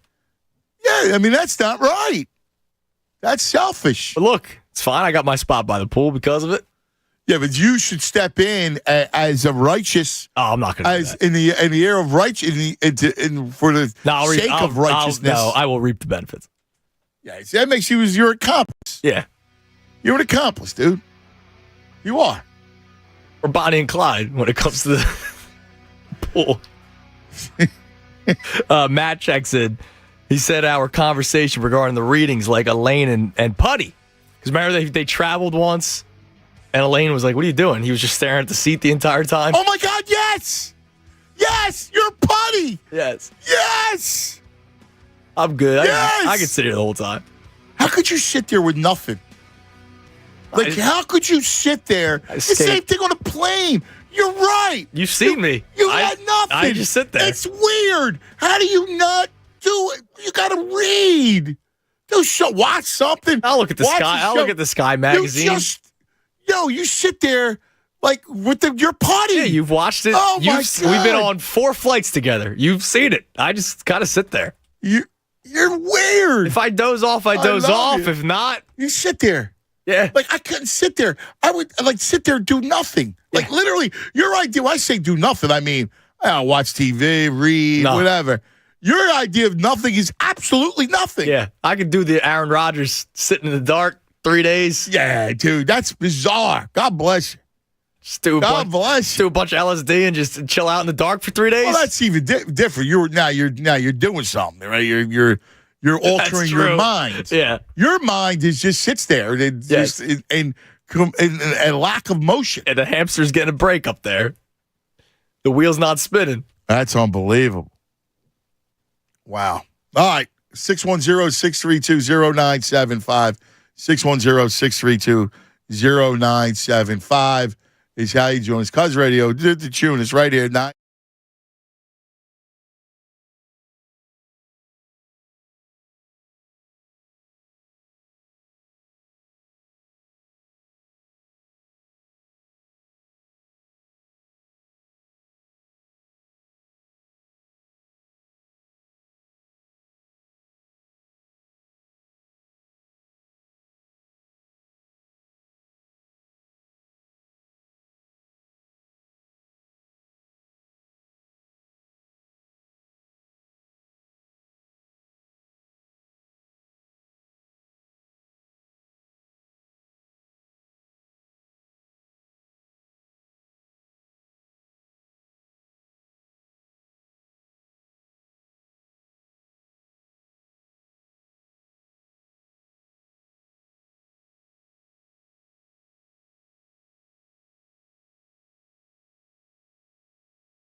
this thing is the best. We got to start our, we're talking Phillies, as you can well imagine, because they're hot. Fighting, take on Atlanta, which we can't wait for. And I want to start off our all-time Eagles team. My man, Pat McClune from the Daily News, formerly of the Daily News, my main man, he's the best. Pat was the longtime editor.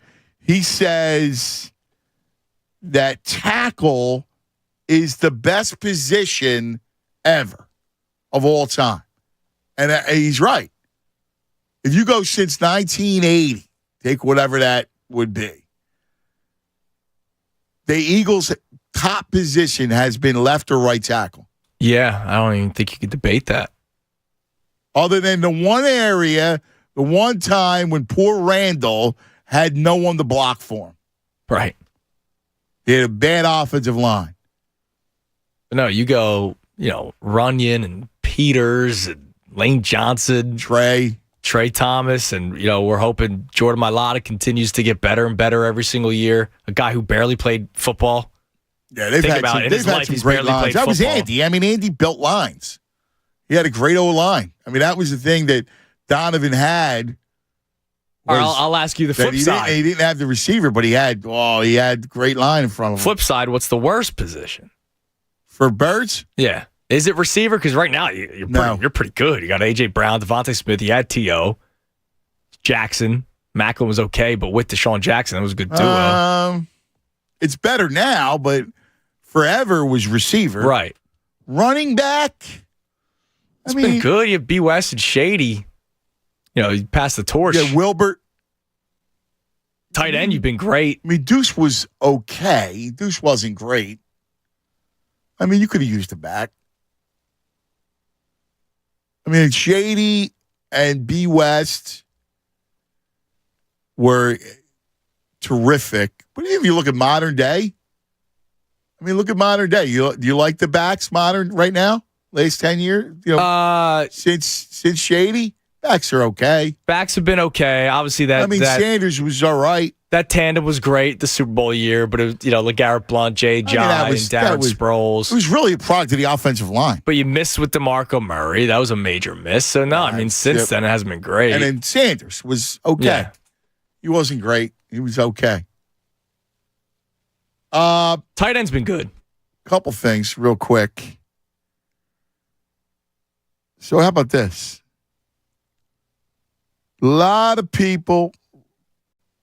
Ricky Ward is my man, West Virginia Rick. We'll talk about it. Herschel Walker was not good. He was more of a name when he came here. He wasn't great, Herschel. It wasn't like the Herschel.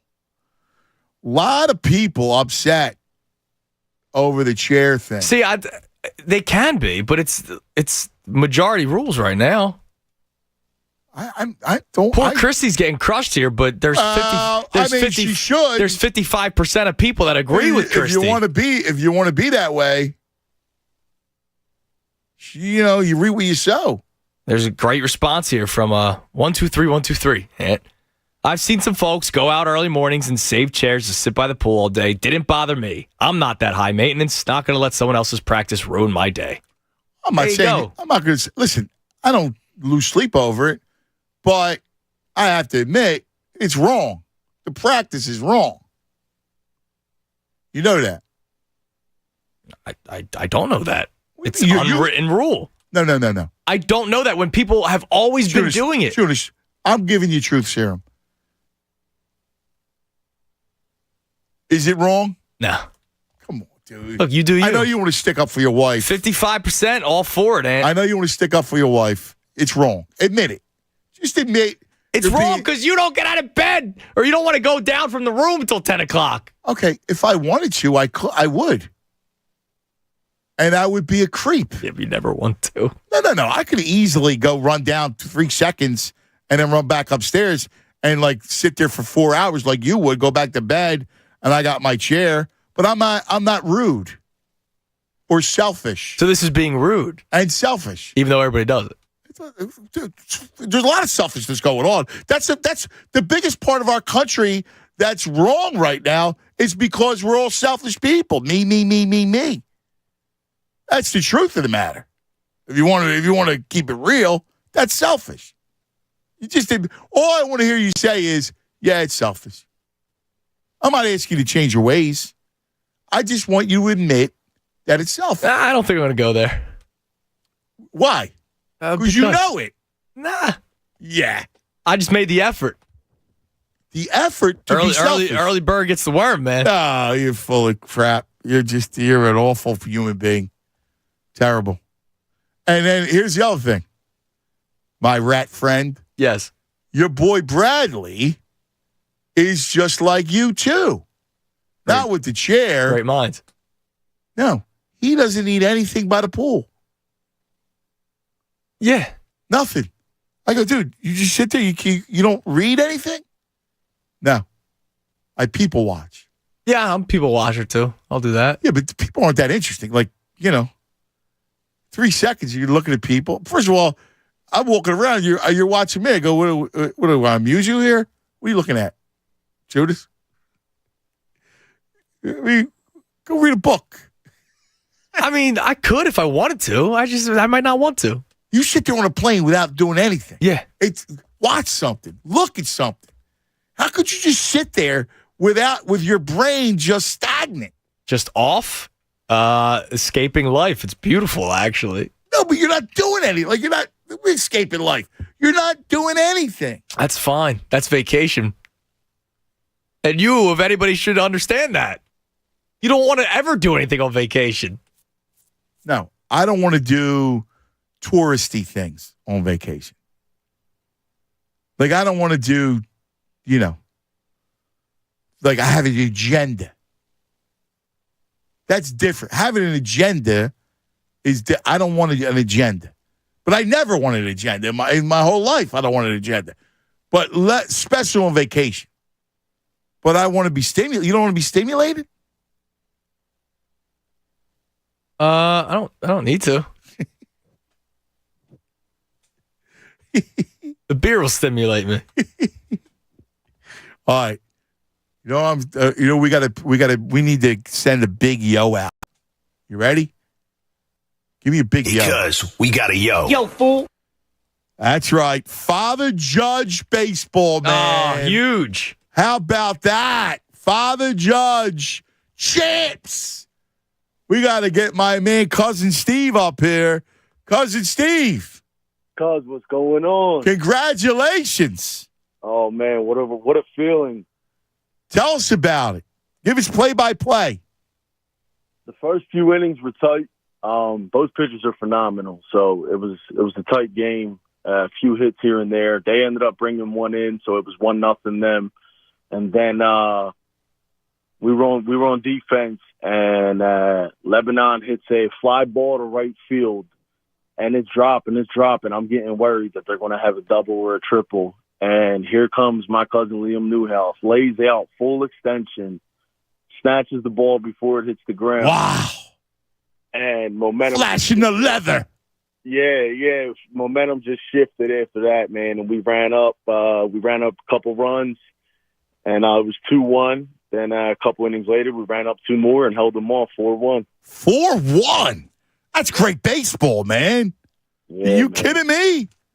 That's impressive. Best game I've ever seen in my life. Man. How did Liam celebrate? A lot of the boys went down the shore afterwards. That's the perfect place to go celebrate. But it was funny because we get back to Judge after the game about 11 o'clock, and the boys are out front. There's stogies, there's champagne, there's all kinds of stuff, man. It was awesome. It was like a scene from Remember the Titans when they pulled out.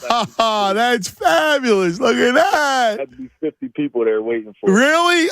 That's beautiful, man. Are you kidding me? What an accomplishment. That's fantastic. Boys made history. Proud of you guys, man. Cousin Steve, you got to be beyond, over the moon. I am. I'm sad it's over, man. I look forward to this every week, and now, the rain is over. I mean, I love how it ended. I just wish it didn't end. Yeah, you touched on something. These runs, it's what I enjoy the most. Like you, when our teams are in the midst of a run, it's almost sad when it comes to an end, win or lose. Like, obviously you want the parade and all, but like you want it to keep going. The ride is the best part about it. Oh yeah, for sure. I mean, I'm at work, clock watching, trying to get out, waiting to get home. Something to do. Yeah, sure. Laying down the turnpike, trying to get there in time. I mean, yeah, man, hate to see it come to an end, but hey, man, champs though. That's all that matters. Yeah, they did something that's never been done before. Love it. Congratulations, buddy. I appreciate it. Tell the boys we said hello, all right? Tell them we said congrats. Champs. It's funny, our last call was recorded. My mom ended up recording our last call, so she sent it out to all the boys. So they knew, yeah. Yeah, they knew you guys were cheering for them, and you had their back, so they were all. That's awesome. That's fabulous. Yeah, listen, when it comes to our kids, you know, it's Delaware Valley, man. It's our hometown first, baby. Yeah, for sure, cuz, for sure. Good job, Cousin Steve. You're the man, buddy. We appreciate it. Yeah, I saw the video of the final out. And then, all the kids jumping up and down. It was cool. Love that. I love that stuff, man. That's something they'll never forget, man. That's cool. Are you kidding me? That was amazing. That was incredible. Absolutely incredible. Let's go to Paul. You're on 97.5 The Fanatic. Yo, Paul. Hello. What's up, Paul? What's going on?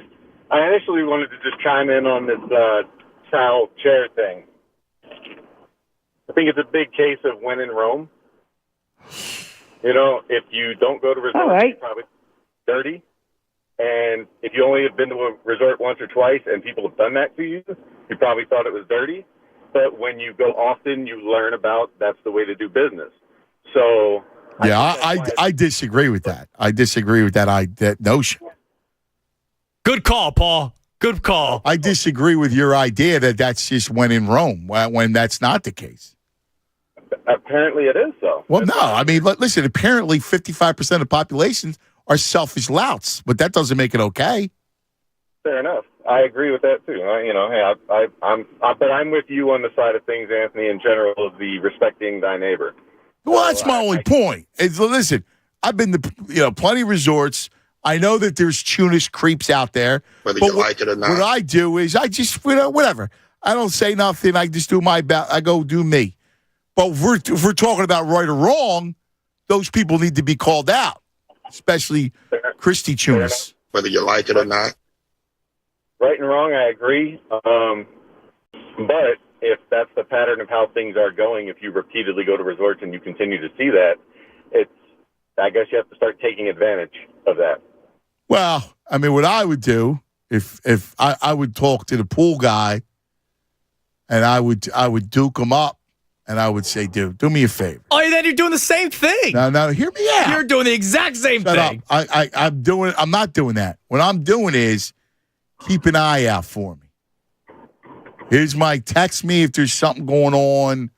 If these spots appear, right, and I'm close to coming down, then I'll take it. He's my eyes. Okay. I'm not stealing it and letting it sit for 4 hours unoccupied like you while you go breakfast. It's not 4 hours. Well, you go breakfast, you do your thing. I'll time it. I'll time it day one, see how long. You're a rat bastard. One last thing, Anthony. I think the word you were looking for there is abuse. Abusing the towel for 4 hours. That's taking advantage. Well, now all of a sudden 4 hours it's not. That's not how long it is. Breakfast doesn't matter. An hour, 4 hours. All of a sudden it's gonna be 8 hours. Yeah, I heard Judas puts out his towel at 7 in the morning. It doesn't go back till 5. Again, that's a violation to go eat breakfast. God forbid. Sorry. Oh, I forgot. You don't like eating breakfast either. So you're the worst person to have this conversation with. No. My point, while you have already saved a chair, that chair sits unoccupied. You're anti-chair saving. You're anti-breakfast. That's what's wrong about it. You're anti-8 o'clock. Both ways. It doesn't matter. Paul, let me ask you a question. Yes, sir. When you're out and about and you're are you married? I have been. Okay, so you're with your wife or your girl or whatever, and you're resorting it. Now, what time are you eating dinner? Probably 7. Okay. Is it dark? Dark enough, 7:30. Okay. It's dark in the winter, but not during the summer. Well, the islands. Paul, he wants you to say 9 o'clock. No, the island. He wants you to say 9 o'clock. The islands are closer to the equator, so there's still the light difference. I guess the real answer, Anthony, is it depends on how late I want to stay up. If I know I'm going to be up late, it could be 8 or 9. But all right, you're on vacation, so like my only point to the early bird special over there is, there's certain things you're going to relax, and you're going to have there's a kind of rhythm to a vacation. I am who I am. It is what it is. Paulie, you're the best, buddy. Thanks for indulging with us. One last thing? Yeah. Go Birds. Go Birds, my man. Oh, dude, hold on. Speaking of Go Birds, they opened up a chat. You know how we have the YouTube chat? So the I-95 construction was going on, and there was no chat. And then people complained about it enough that they actually did open up a chat. And there were people going, I wonder how long it's going to take. What do you mean chat? Where at? Like, you know how they have this, you can stream the construction of I-95? Oh, so they have a chat on the stream. Okay. And all of a sudden, people just started saying, Go Birds. Oh, that's fabulous. I love it. It doesn't matter where you're at. It's fabulous. Go Birds. It's fabulous. The Go Birds is the greatest. By the way, real quick, Draymond opting out and will enter free agency. Yeah, how about it?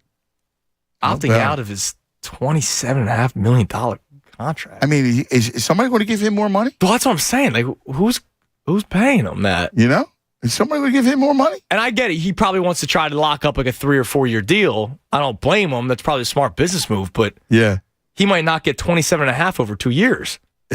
Who's paying Draymond? Like, I like Draymond. I like what he brings. I like the stuff that he does. Role player. Is what he is. But he is what exactly. He is what he is. Yeah. Like, I know PJ Tucker got paid handsome amount of money. Yes. I guess that's what he's looking for. Yeah, I don't say it. You say it? I don't say it. Let's go to, look at this. Uncle Frank is on the line with us. Uncle Frank, happy Father's Day, buddy. Hey, happy Juneteenth and happy Juneteenth, happy Father's Day, buddy, my man. You too. Everybody enjoy their. I saw your the gift that you got. How beautiful! I don't even. Please. It was so. Yeah, Andrew. I was shedding some tears. Explain it to them. That's nice. Explain it. Okay. Oh, here we go. All right, Ant. You know how to. So, where is it, Anthony? So it's a blanket, right? It says at the top, to my dad, and there's a silhouette of a dad and a little girl.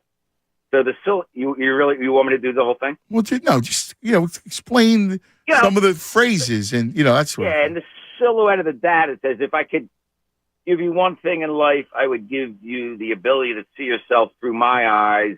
Only then would you realize how special you are to me. Believe in me, believe. It's beautiful though. It's the father and daughter blanket, which is it's just sweet. That's a great gift, Uncle Frank. God bless you. Yeah, it's Emma. Yeah, it's God.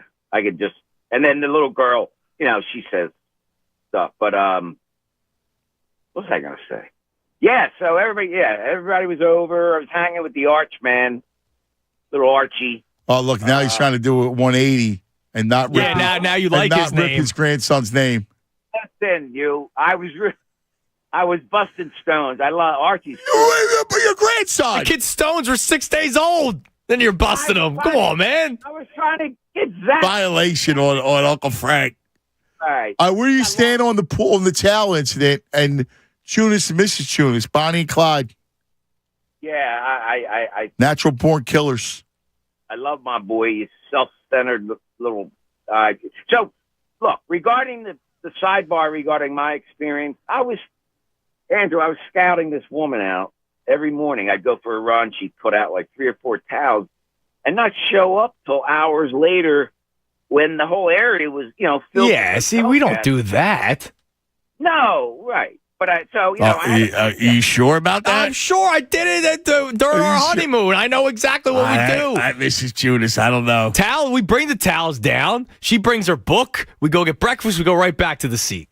Stop acting like you're going to go get an egg McMuffin. Yeah, you're going to go do a buffet breakfast. Yeah, you're that going to takes be 30, that's an that takes hour. 30 minutes. No, it's already cooked. It's all done. You just throw it on the plate, you slap it up, you eat it, you go in, and then you go to your seat. Stop trying. You're a selfish lout.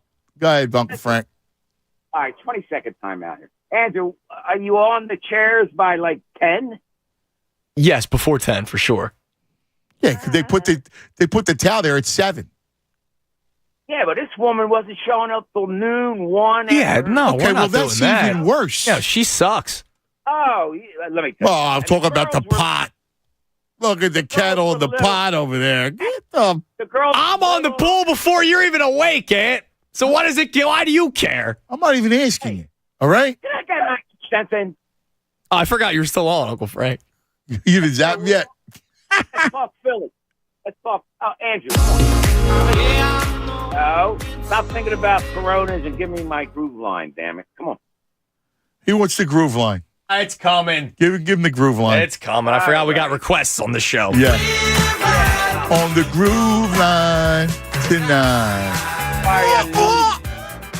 So, everything's good, Andrew. You might want to get in touch with all our purveyors. The bar card needs to be restocked. So, guys, the Phillies roll. So, I'm a firm believer that everyone or anything, entity has keys to the kingdom. You just have to figure out what key that opens the lock. So, what do you guys think opened up the Phillies lock all of a sudden, or what do you attribute it to? Well, I mean, Schwarber waking up in June is a huge piece. Of course. I mean, let's be honest. I mean, JT's had a couple weeks of the bats, and then the other thing too is, look, one of the keys to this whole thing is their starting pitching has now kept them in the game. Other than the fifth starter, which remains a disaster, right? Like other than that, and I know Sanchez, whatever. Christopher Sanchez was dialing it. Yeah, and that was because they played Oakland and they got a bad AAA lineup. But forget about that. The fact that the 4 starters, even Nola to some extent, have really kind of honed in. Like Ranger, I think has been huge. Like Wheeler. I mean, Wheeler's going to give you what he's going to give you. And the fact that Ranger, I think, is dialed in is a big deal. And Taijuan Walker is a big deal. Because all of a sudden, that gives the bats freedom. And I think the starting pitching is a big deal. We always like the bullpen, but the starters have been huge in this whole thing. All right. We'll come back, 610-632-0975. It's Cuz Radio. With Dillinger. Screw you, creepo. You are, man. You are a creepo. Glad you know what you are. Whether you like it or not, I'm taking the chair. That's your mentality. It is what it is. Be honest with you, you're even innocent. I believe you're innocent. You're being noble, standing up for your wife. Bonnie and Clyde, we stick together, man. Yeah, I in think, sickness and in health. I appreciate your nobility. You're picking up for Mrs. In towels and in breakfast. Yeah. So the Val said. Yeah, I get you. All right, we'll come back just a moment. Don't go anywhere. Let's talk money. Something going on with your vehicle? Because if something doesn't feel right. Because you know your vehicle, right? You know it inside out. You don't, if the check engine light's on or the warning bell's dinging, obviously you'll know that you got to take it in. But you can also feel it too. Clicks, little hitches, like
like resort life, you know? The resort life is interesting. And how you don't need anything to read, which is interesting. Some people just can sit and it's true, like that's the putty thing. Some people can just sit and just do that. What's the matter? What's the matter? Well, things are broken. They break things on purpose. So things are broken? Come on in. I like it. Look at this. I get the tuners right here with me. I can't even talk in there. You thief? Pat broke the mic. So Pat broke the mic. And they fix things during our show because, God forbid, on TV. Oh, yeah, Gruss. Can't put it on NBC. Yeah, Gruss. Oh, God forbid. So they got to do it during this show. God forbid, Gruss. You started the segment. Nobody even heard you because they pushed the wrong button there. So I could tell. I'm like, I'm fiddling with they took you out of program one. I'm like, what's going on here? And I go, hey, you guys took him out of program one. I'm not the engineer. Look at him. You got three of them in there. What are you doing? You got three of them in there, and you got Vito. Vito's hanging out. Boston Mike in there. What's going on? It's good to see you in here. You too, buddy. It's nice. Nice change of pace. You should make it permanent. I'll get comfortable. Make it permanent. Get the kid to go in there. Nah, you got to pay a third person. Nah, he's already in the phone. Instead of the phones, look at me. It's the phones in they here. They don't want to do that. It's all right. Let's go to John, all right? And then we'll chit chat. Yeah. Johnny, what's happening? Good afternoon, buddy. Yo, how you doing? What's happening, brother? Yo, I just want to tell you guys you're doing a great job. I remember I called you before. My brother's in the nursing home. He lives to listen to you guys. Thank you, John. God bless you guys. Make a comment about the saving parking spots. We're down on 2nd Street in South Philly, right? Yeah. So we got all these handicapped spots, right? Well, a lot of older people, you know that. Yeah. But they'll park in the spot in front of the handicapped spot until their daughter comes home, and then they'll back into their spot. That's a violation, too. And then real fast, the beach chair thing, if the lady puts a lot of towels down, she's warning everybody that there's going to be a bunch of kids jumping around these beach chairs all wet and throwing stuff all around. So I think it's a good move. It shows that you got nuggets if you steal the chair. You know what I mean? By the way, guess what? If it snowed out and then people put a chair in the parking spot on 2nd and Jackson, you'd be the first one busting up the chair. You know where that chair is going to be, and I ain't even got to tell you. I know. The guy you'd be the first one. That's the chair's the same thing. The beach chair and the parking spot are the same thing. The guy said, "Hey, John, you see my cone I had here?" I said, "I think it might be under my truck. I'm not positive." All right, man. All right, buddy. You got it, brother. Take it easy. I feel like the beach is different than the resort. The beach, look at all the plot. No, beach is different because of the real estate. Yes. There's enough real estate on the beach. Yeah, that you could go. That you can go, park yourself, get your spot. Dude, my dad, but we're talking about the chair. See, the chair, there's only a finite amount of chairs, and there's way more butts than chairs. Listen, you snooze, you lose. That's the old saying. But the beach, you can do that. The beach, I got no problem. I got no beef. You want to wake up 7 o'clock in the morning, set up. Wake up. I'm already on my second cup of coffee, 7 o'clock in the morning. What's time you wake up? Vacation. Oh, on vacation? I'll try to make it till 8. I'll try. You can't sleep past 8 o'clock? No.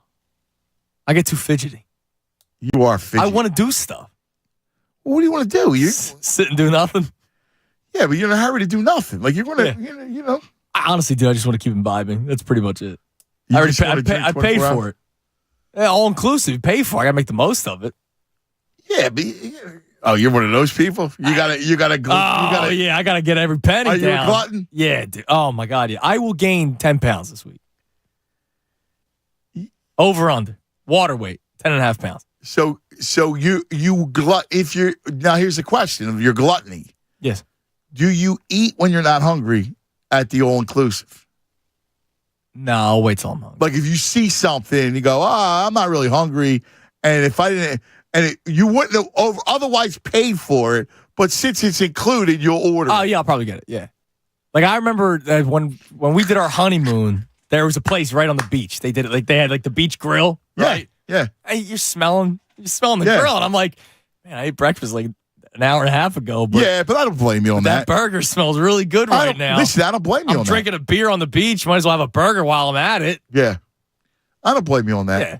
And then you get the crappy pizza, but it's, who cares? Yeah, it's pizza. It's pizza. It doesn't matter. Beats Right. pizza is beats pizza. But here's my thing, though.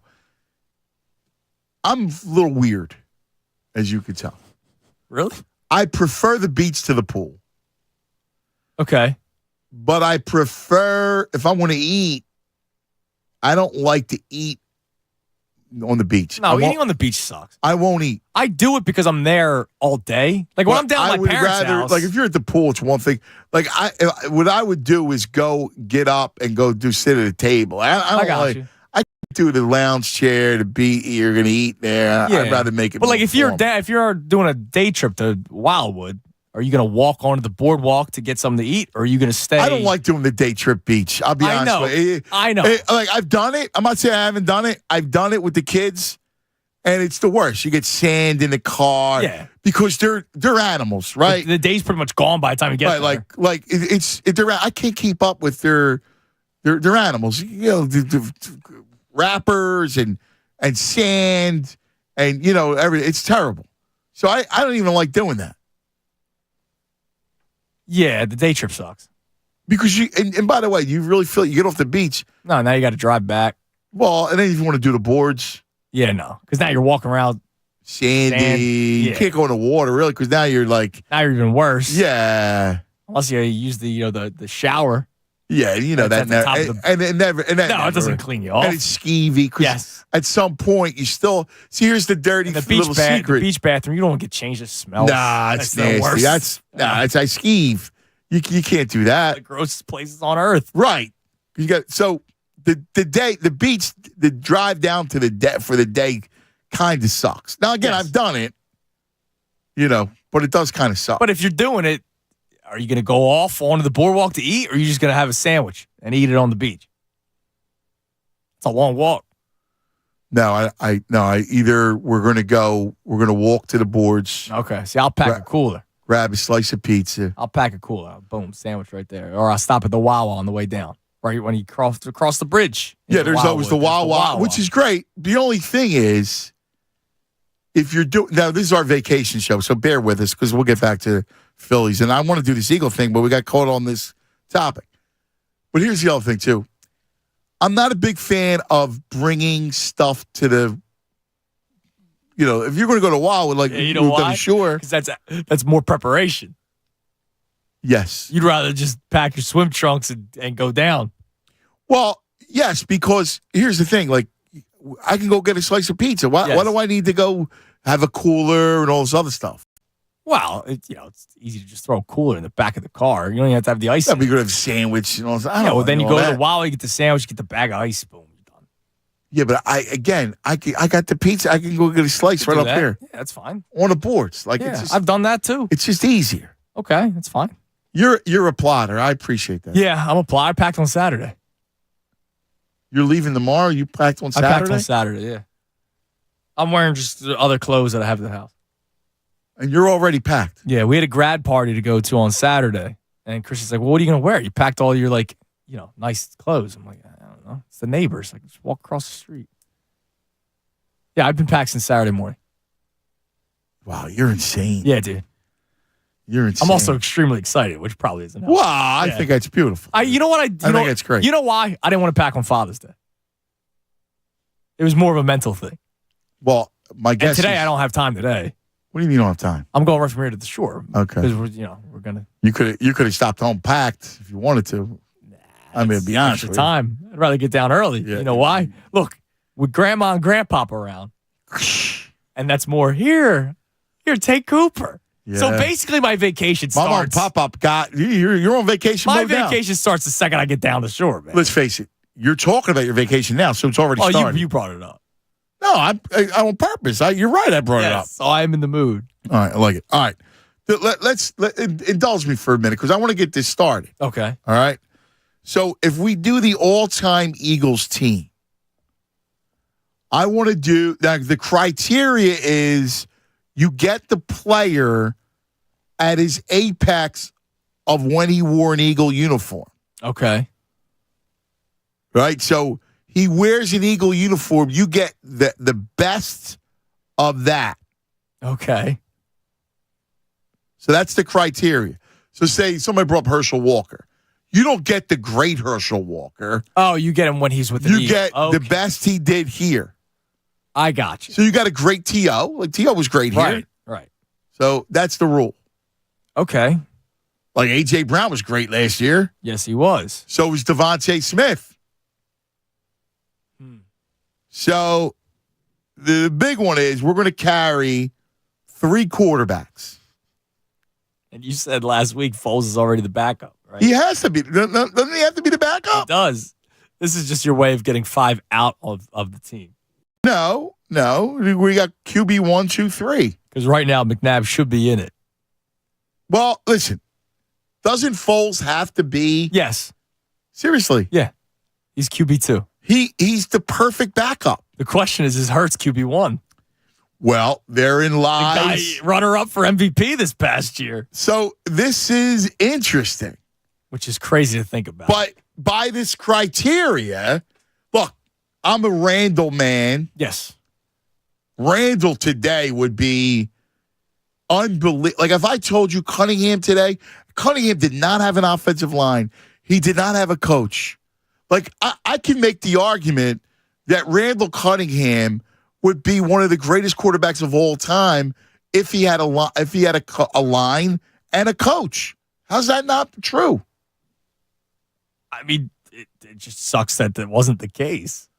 But he had the ability. Right. Like, you saw the ability. Now, I know it was before your time, but Tunis. Ultimate weapon. I mean, he could throw the ball 100 yards. He was a mile. Throw the ball a mile. Punting the ball 90 yards. He was elusive. I mean, not a lot that he didn't have. Now, he didn't have Hurts' brain. See, the Hurts brain That's a and big makeup. one. Yeah. He didn't have Hurts' makeup. Hurts is a worker. Hurts. He's a robot. Is a worker. Yeah. And he just does the right thing. Yes. Over and over. Randall didn't do that. Randall did the wrong thing a lot. He didn't really work that hard. You heard the story about the $100 bill. Yep. The playbook. Yes.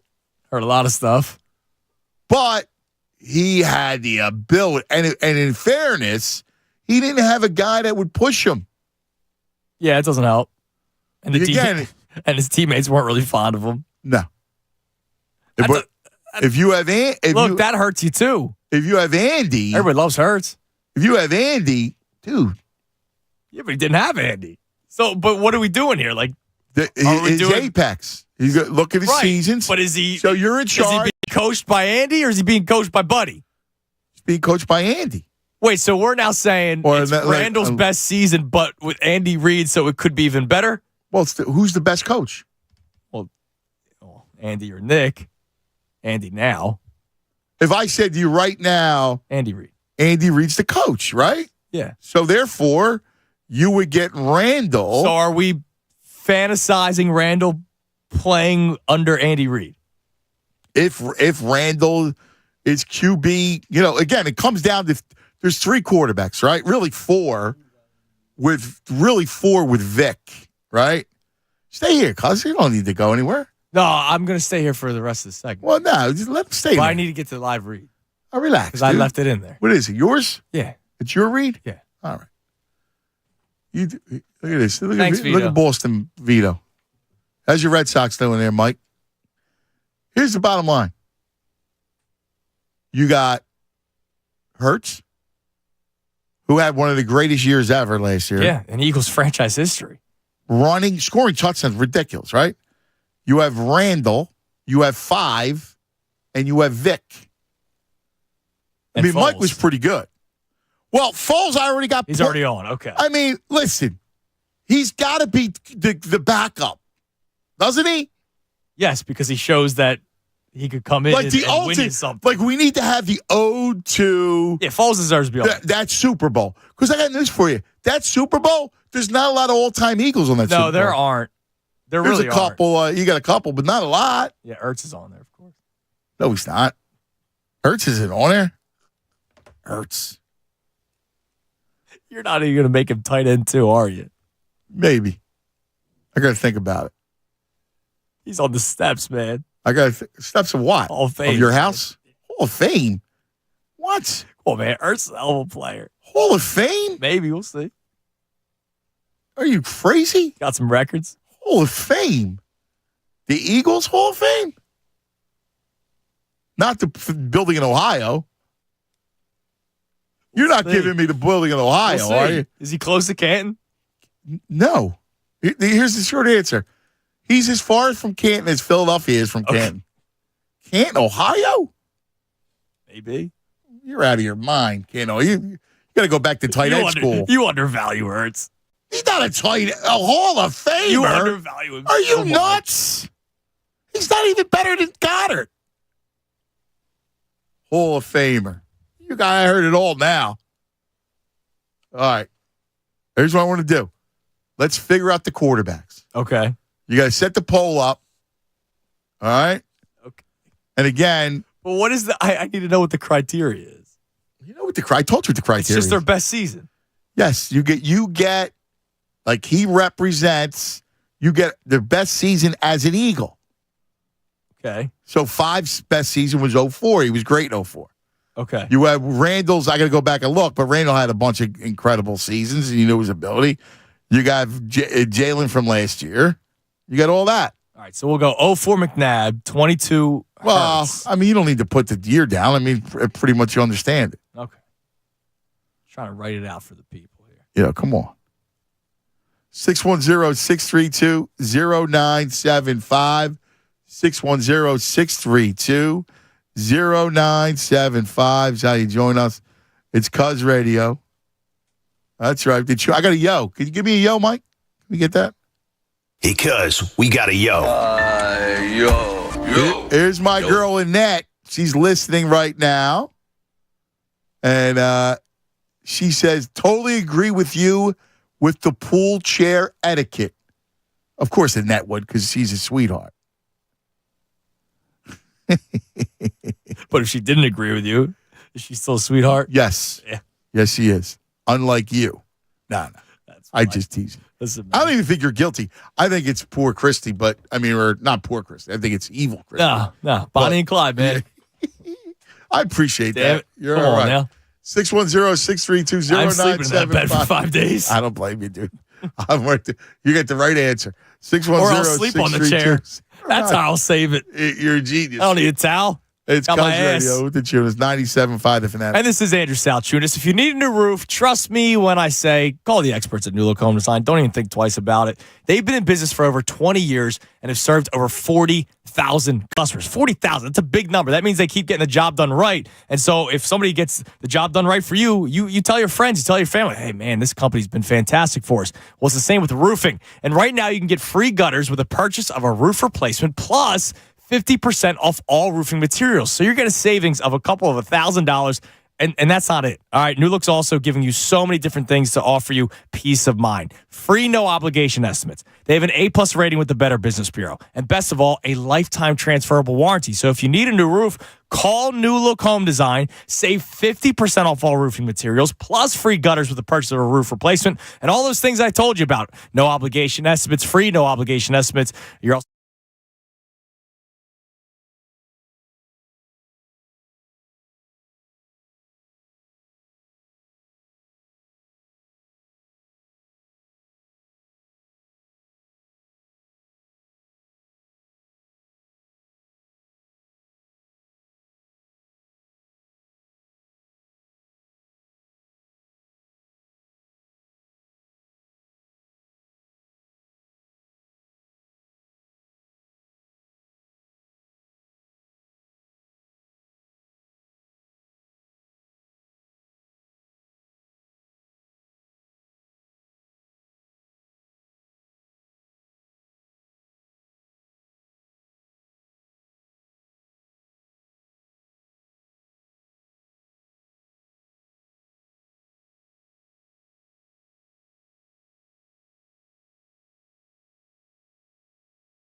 All right, 12:47. Cuz Radio Tunis. So you got you're going for a wedding, so you'll have a whole crew of you. So will you? Yes. Well, since you have a whole crew, you should have came back in here with me, cuz. I'm sorry. So since you have a whole crew, will you just all of you all, block out chairs? No. Like you're going to go real estate, like all of you? Better. No, we wouldn't do that. Honestly, I don't know how this is going to go. I don't think it's going to be. It's not just me and Chrissy, like you said. We're going for a wedding, so okay. I'm sure we'll all just be hanging out, doing stuff. So all right, yeah, all right. So we might not actually even be villains of the people at the resort this weekend. Okay, yeah, all right, villains. We might not be villains. Might do some stupid stuff, so maybe I will be. But all of a sudden, it's a high school reunion in Mexico. I can't wait, dude. This is gonna be so much fun. Yeah, you're gonna have a blast. Yeah, I keep on. The beauty is too is like you'll be going down. You talk like tomorrow night, Phillies Braves on TV. Yeah, and so that they'll have the game on by the pool. There's nothing better than the pool bar, beach bar, TV game. Yes, and my buddy Steve, who's the groom, and he may be listening. He did say it's a violation, by the way, to put the towels out in the chair. And he's the one that's getting married, so I guess I have to listen to the groom here. He's right. But he said... man, I appreciate that. He said he may or may not be bringing down his fire stick, which I'm sure lovely Gina will be thrilled about, but maybe he'll bring the fire stick down, and if there's no games on for the Fightins, we'll find another way to watch. I like that. He planned this out. So Johnny the K chimes in on Poolgate. Okay. Blocking chairs at hotels and resorts, the worst individuals in the world. Wow. Kyle Shanahan is a creep who used to do it in our neighborhood. What, like the neighborhood pool? People do it at the neighborhood pool too? Yeah, see, I don't know about the neighborhood pool. What are you doing? Like you're going to drive there, put towels down, drive back home? No, like, that's unless it's like that seems out of unless they had like a community and there was a pool in it. How about this thing, dude? This is my man Oscar. Okay. Now Oscar is from Tequilas. Yes. He grew up worked in Cancun. In fact, all right, when he was a young man, he met his wife. She actually was partying down there, and he was working, and he met her. It's beautiful. And it was a whole group. It was like a Philly to Cancun kind of pipeline. Oh, that's awesome. Right? He said, Oscar says, I was in Cancun last September. The pool opened at 7 a.m. At 6:50, there was a line of people to put towels on the pool chairs. Oh, see, they're horrible. That's too much. That's terrible. I'm not waiting in Come on, I'm not waiting in a line. They're camping out. Jimmy Garecki, skateboard legend. Jimmy says, how about this? He was people are flat out greedy cause false entitlement. He said he was at Lake Arrowhead out in California. People leave their pop-ups the night before at the lake. So the next morning they show up, their tents are in the rock in the AM. So they get their spots and they leave it up. Interesting. It's amazing. You're running at risk of your stuff getting stolen doing that. Actually, he said, you know what the best was? Some of their tents wound up in the middle of the lake. Wonder who did it.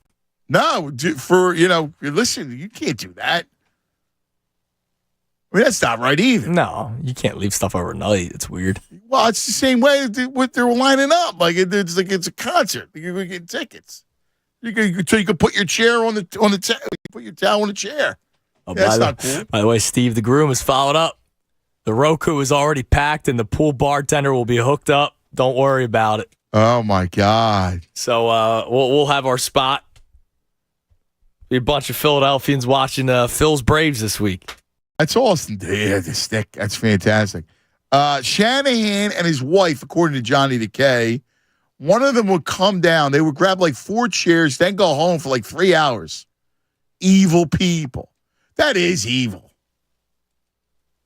Like, you can't go put chairs in and go home for 3 hours. No, 3 hours is no. You can't do that. I mean, that's worse. That's worse. It's horrible. I'm guessing it was a community pool though, like in the neighborhood. I doubt they're driving to a swim club. Yeah. That would be just a waste of your time. Like, why would you do that? No, that's terrible. Inside the like, that's not right. Let's go to Tasty Cake Dom. Tasty Cake. Yeah, and so in my development, we have a community pool, and people do that all the time. The towels are there for hours, and they're back at their house. Excuse me, they're back at their house. Yeah, I mean that's terrible. You can't do that. No good. You can't do that. Then seriously, then you should burn their towels. Set a bonfire, because that's not right. Not right. Not right. Mm-mm. So, Ann, here's my. I want to throw this at you. So because Andy is going to coach Randall, right?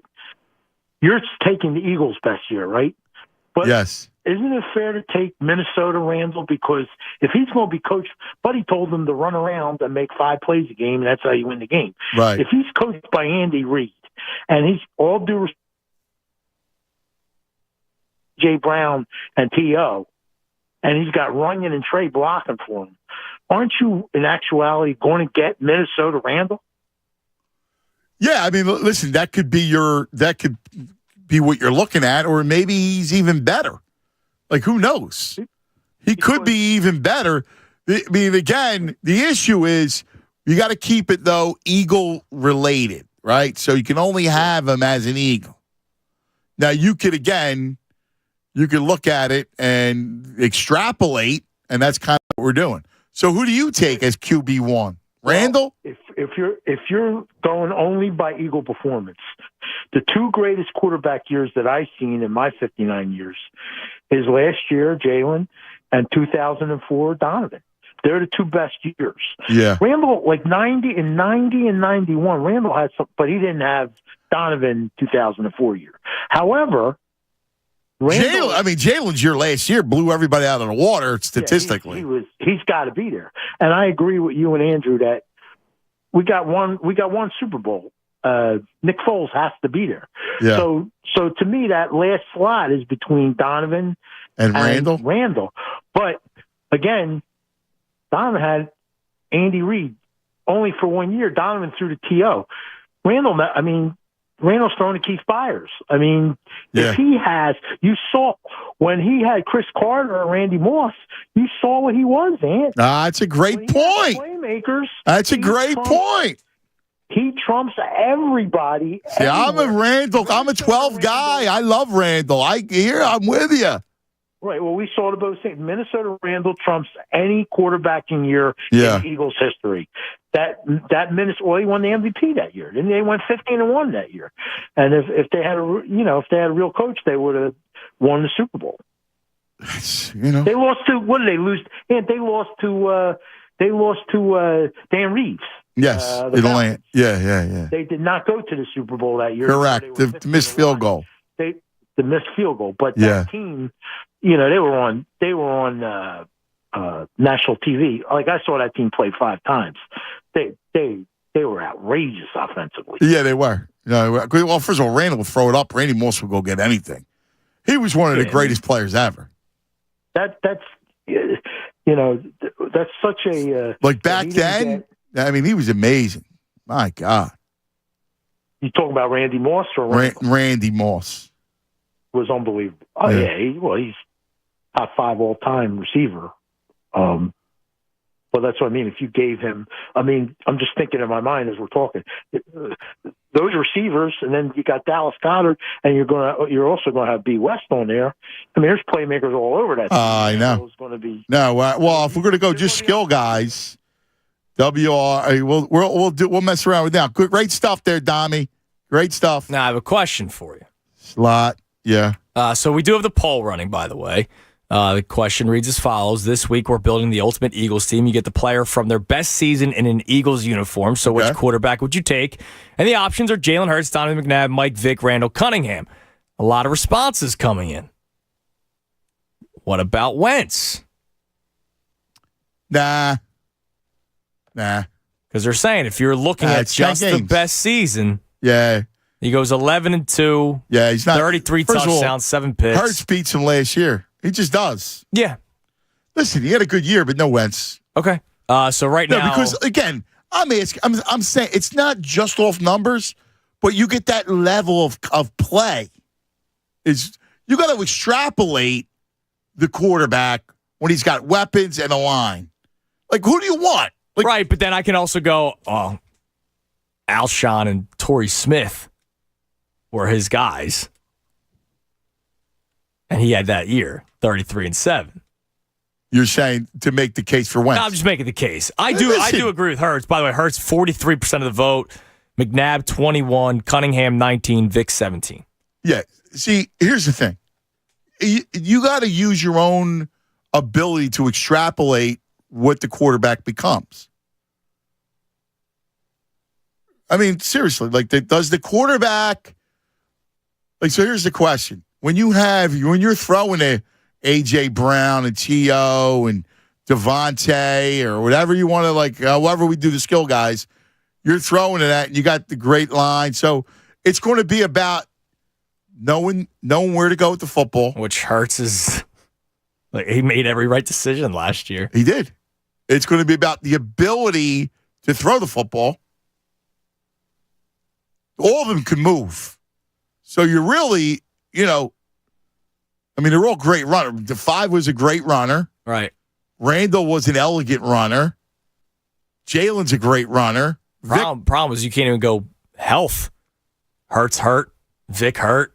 Wentz hurt. 5 was not hurt in 04. He was hurt a lot. Yeah, but not in 04 if we're going best season. Yeah, but Jalen was hurt for 2 games. It was fine. Yeah. Played 17, too. There was 17-game season.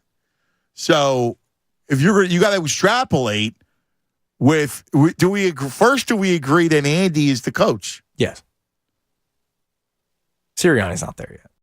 Agreed. So it could be. Look, he's had a terrific start. You're talking to me. But Andy, to me, is the coach. Yes. Andy's the coach. Yes. So if Andy's the coach, he's a top 5 coach all time. So he is. He's the Eagles' number 1 coach, and he's a QB whisperer. Yes. So right off the bat, if you're going to compare everybody, he got the most out of 5. You could say he should have had more weapons and this and that, and I agree. I agree, but there was a limit to what 5 to me is ceiling. Randall's ceiling way higher than 5. And now you got to say that Jalen's ceiling is higher than 5. We saw Vick with Andy and pretty good weapons. So to me, it's a battle of Jalen, Randall, and 5. Yeah, and look, I love 5. It's my childhood quarterback. I'll also go, intangibles in terms of likeness in the locker room. Wentz obviously would not get points for that. And remember the story that Deshaun Jackson told that McNabb was upset when Deshaun Jackson was nominated to the Pro Bowl. Listen, as both a receiver and return man. It's the first time in NFL history. And McNabb was upset by it. Well, McNabb had a similar issue that Randall had. The defensive guys weren't big fans.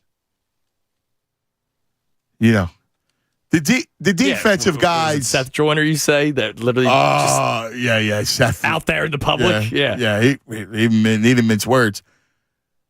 The defensive guys were not big fans. And the same thing in 04, like during the 5 run, there's a lot of team TO from the defensive guys. So there was a little bit of that kind of going on. Whereas Hurts, I can't believe this, but I think we got to go Hurts. No, I think if we're going based off of best year, yes. He had the best season in Eagles quarterback history. I mean, obviously he's got year. to do it again, the whole thing. But I mean, he was spectacular last year. Cunningham had his 1990 season was ridiculous. That was 30 touchdown passes and 5 touchdown runs himself. That was 1990. What was 04 for 5? For 5, let me see here. So 35 total touchdowns for Cunningham in the 1990 season. 04 for 5. He plays 15 games. He had the last week off. He throws 31 touchdowns. And let's see how many he runs for.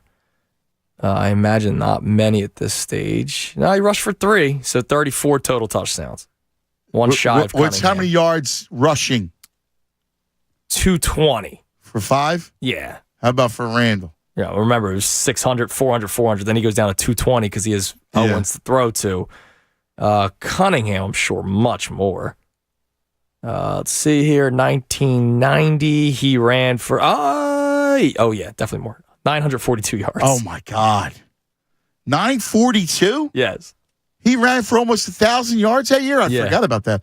All right, so then give me passing yards. Cunningham, 1990, 3,466. Okay. And what about 5? McNabb, 04, 3,875. Completion percentage of 64%. Hold on, the all-important completion percentage. To Cunningham's 58%. Yeah, he was more of a down the field thrower. And remember, you had more wheel routes, you get the backs involved, that sort of thing. So basically, see, here's where I got to go nod Randall. Because Randall's doing this in the prehistoric age. It's 1990, Tunis. It's true. I mean, that's we're talking prehistoric. He rushes for 1,000 yards almost, and he throws for 3,500. Oh, come on. You got to go Randall. In comparison to both of those, here's Hurts. 3,701 yards in the air, a 66.5% completion percentage, which is incredible. 22 touchdown passes. I mean, Hurts' year was ridiculous. Rushes for 13, so 35 total, and he rushes for 760 yards. Yeah, that's amazing. That's amazing. And let's see, how many turnovers did he have? 6 picks. I don't know if he fumbled. Did he fumble at all?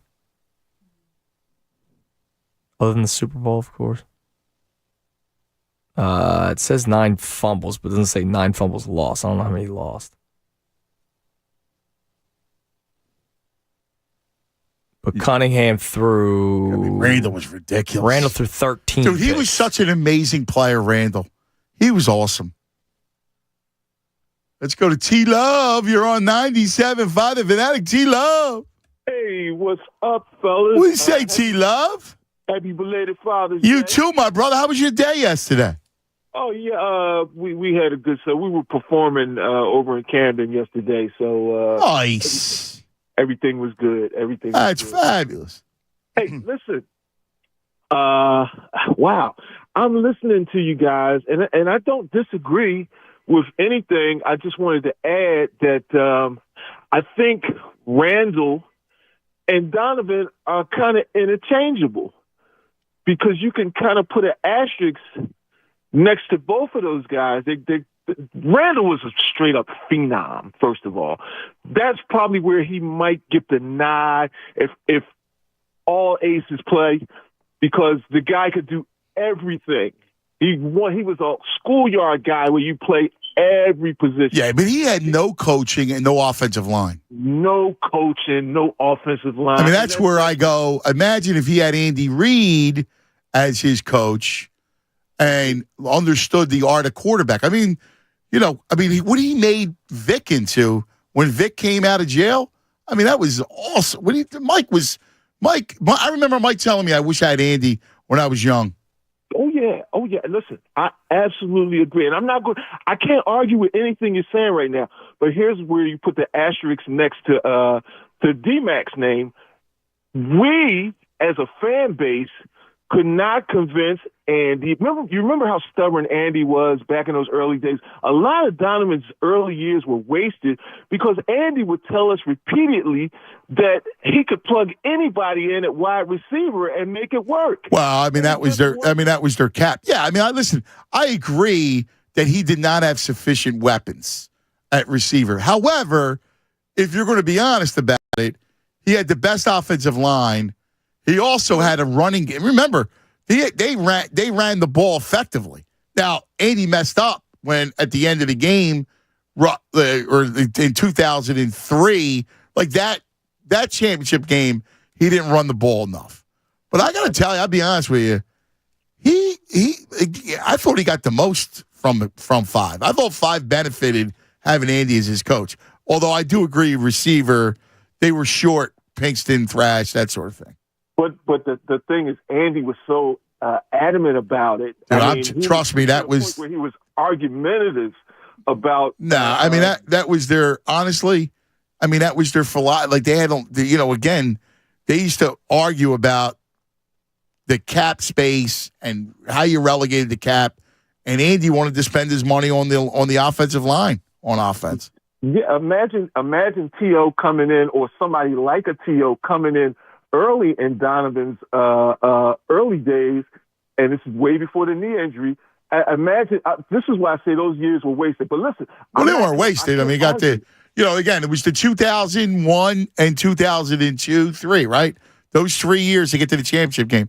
I agree. Like one guy, if they had one more guy to throw to, the only thing with 5 is 5 would drive me nuts because he was not a student of that position, right? And his throwing, he had a great arm, and he could throw the ball downfield, I thought.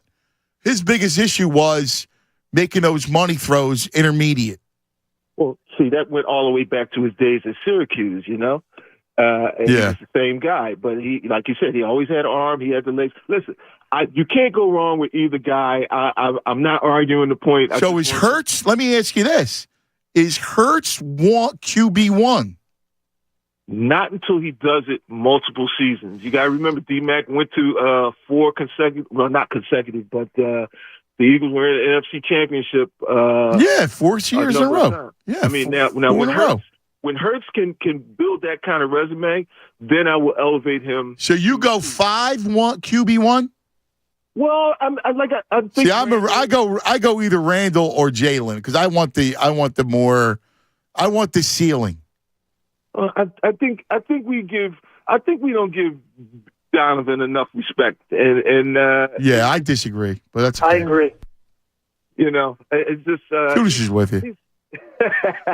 He threw too many. That's my quarterback. He had too many pull my hair out throws moments. Yeah, maybe so, but he was a great talent. Don't get me wrong. Listen, he deserves respect. He was he played really well. Yeah. But you still got to factor in the fact that he for most of his time here, he didn't have anybody to throw to. Yeah, he had all the stuff though, and he could have been better. So that's a big thing. That's a big thing, Ant. Yeah, I agree. I think you're right. Listen, it's a great conversation, brother. It really is. He's throwing a Nate Brown in playoff games. That was one game. Listen, I won't. T-Love's right. He did not have sufficient weapons on the outside. That's the truth of the matter.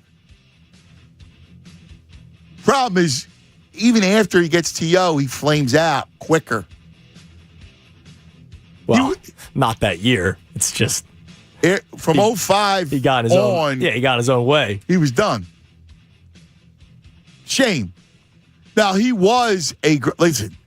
He was awesome as a runner, as a bull. 5 was a great runner, but I think you got to go. Listen, Hurts. I'm Randall's ceiling, and Hurts's year was so ridiculous. Well, I don't know what his ceiling is. What if he gets better? I know. All this talk about him being a better pocket passer next year. 24 years old. And they added DeAndre Swift.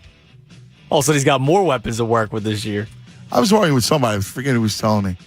about about how the Eagles need another running back. I'm like, I don't think so. Got to take Hurts into account, too. Yeah. 610-632-0975. Oh, wow. What do you know? One segment left. One segment left. What do you mean?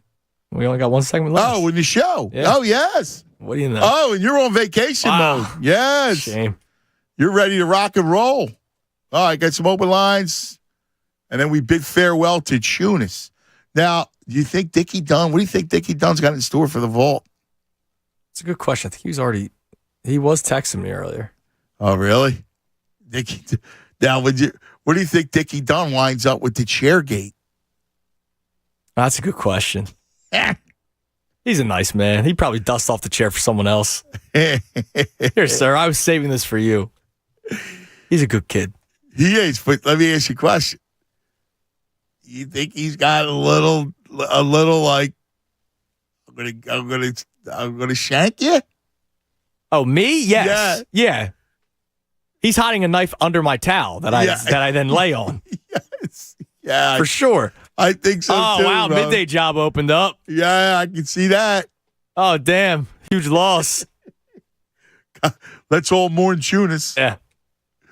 That's a huge loss. Sometimes I enjoy the summer because it's light and fun. Yeah, and then until you fast forward it. Well, no, I would do that in a second if I can get football. 610-632-0975. Cuz Radio Tunis. 97.5 The Fanatic. Let's talk about the Bet Parks app. You know, Phil's come home. Big week for Fightins. All right? Because you got the Braves and the Mets and the Phillies suddenly come home. 4 games over 500. They look great. Getting good pitching. I know it's Oakland stinks, but still. They're getting, they just feel a lot better. And in Schwarber, it's uncanny. Uncanny. In fact, somebody brought up to me, could you imagine, buddy of mine, says, you imagine if Reese was healthy as the right-handed bat? I mean, that would be sick. Fightins. I think he should put them all together in some same-game parlays this week against Atlanta. Lots the way to build it. And for the big payout. And of course, you got golf and tennis and all kinds of fun stuff that you can wager on with the Bet Parks app. And futures football. Yeah, they got it. They got football futures, all you want. Check it out. The Bet Parks app has you covered with all that stuff. Go to betparks.com. All the details, like they do odds boosts. In fact,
97.5 The Fanatic.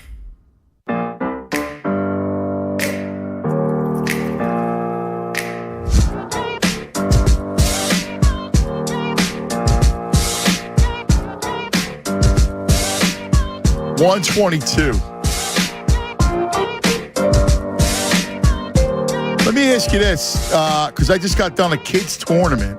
All right. So my man Michael Yoakum on Instagram says, so I've gone the night before my kids' soccer tournament and set up 2 tents right next to each other to get a good location. Wait, at the tournament? Yes. I almost go, hey, good for you, man. That's dedication. I've never even thought about setting up for a sporting event early. I mean, it's never crossed my mind. Well, it's funny. And again, I do these tournaments all the time. Right. But again, I'm the worst, as you can well imagine. Like, I'm the complete opposite of a planner, so I'm bad. You know that.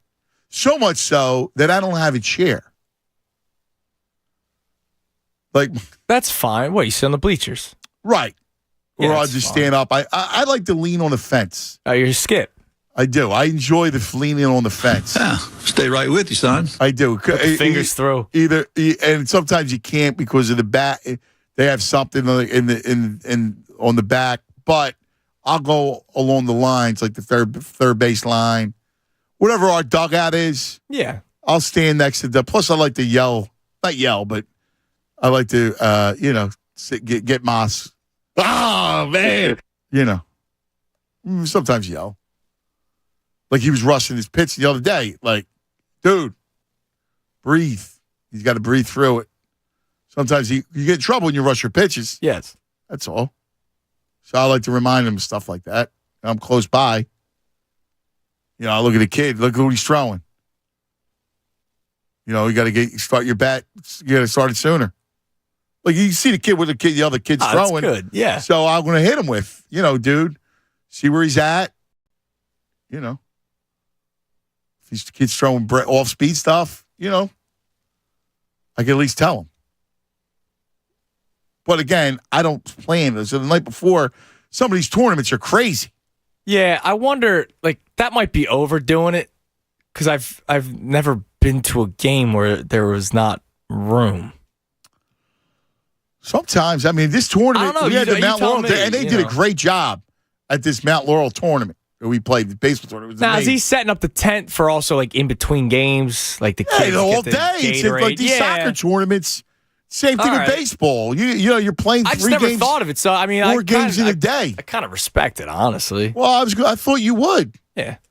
If you're going to chair swipe, then grabbing real. To me, I think that's just like the beach.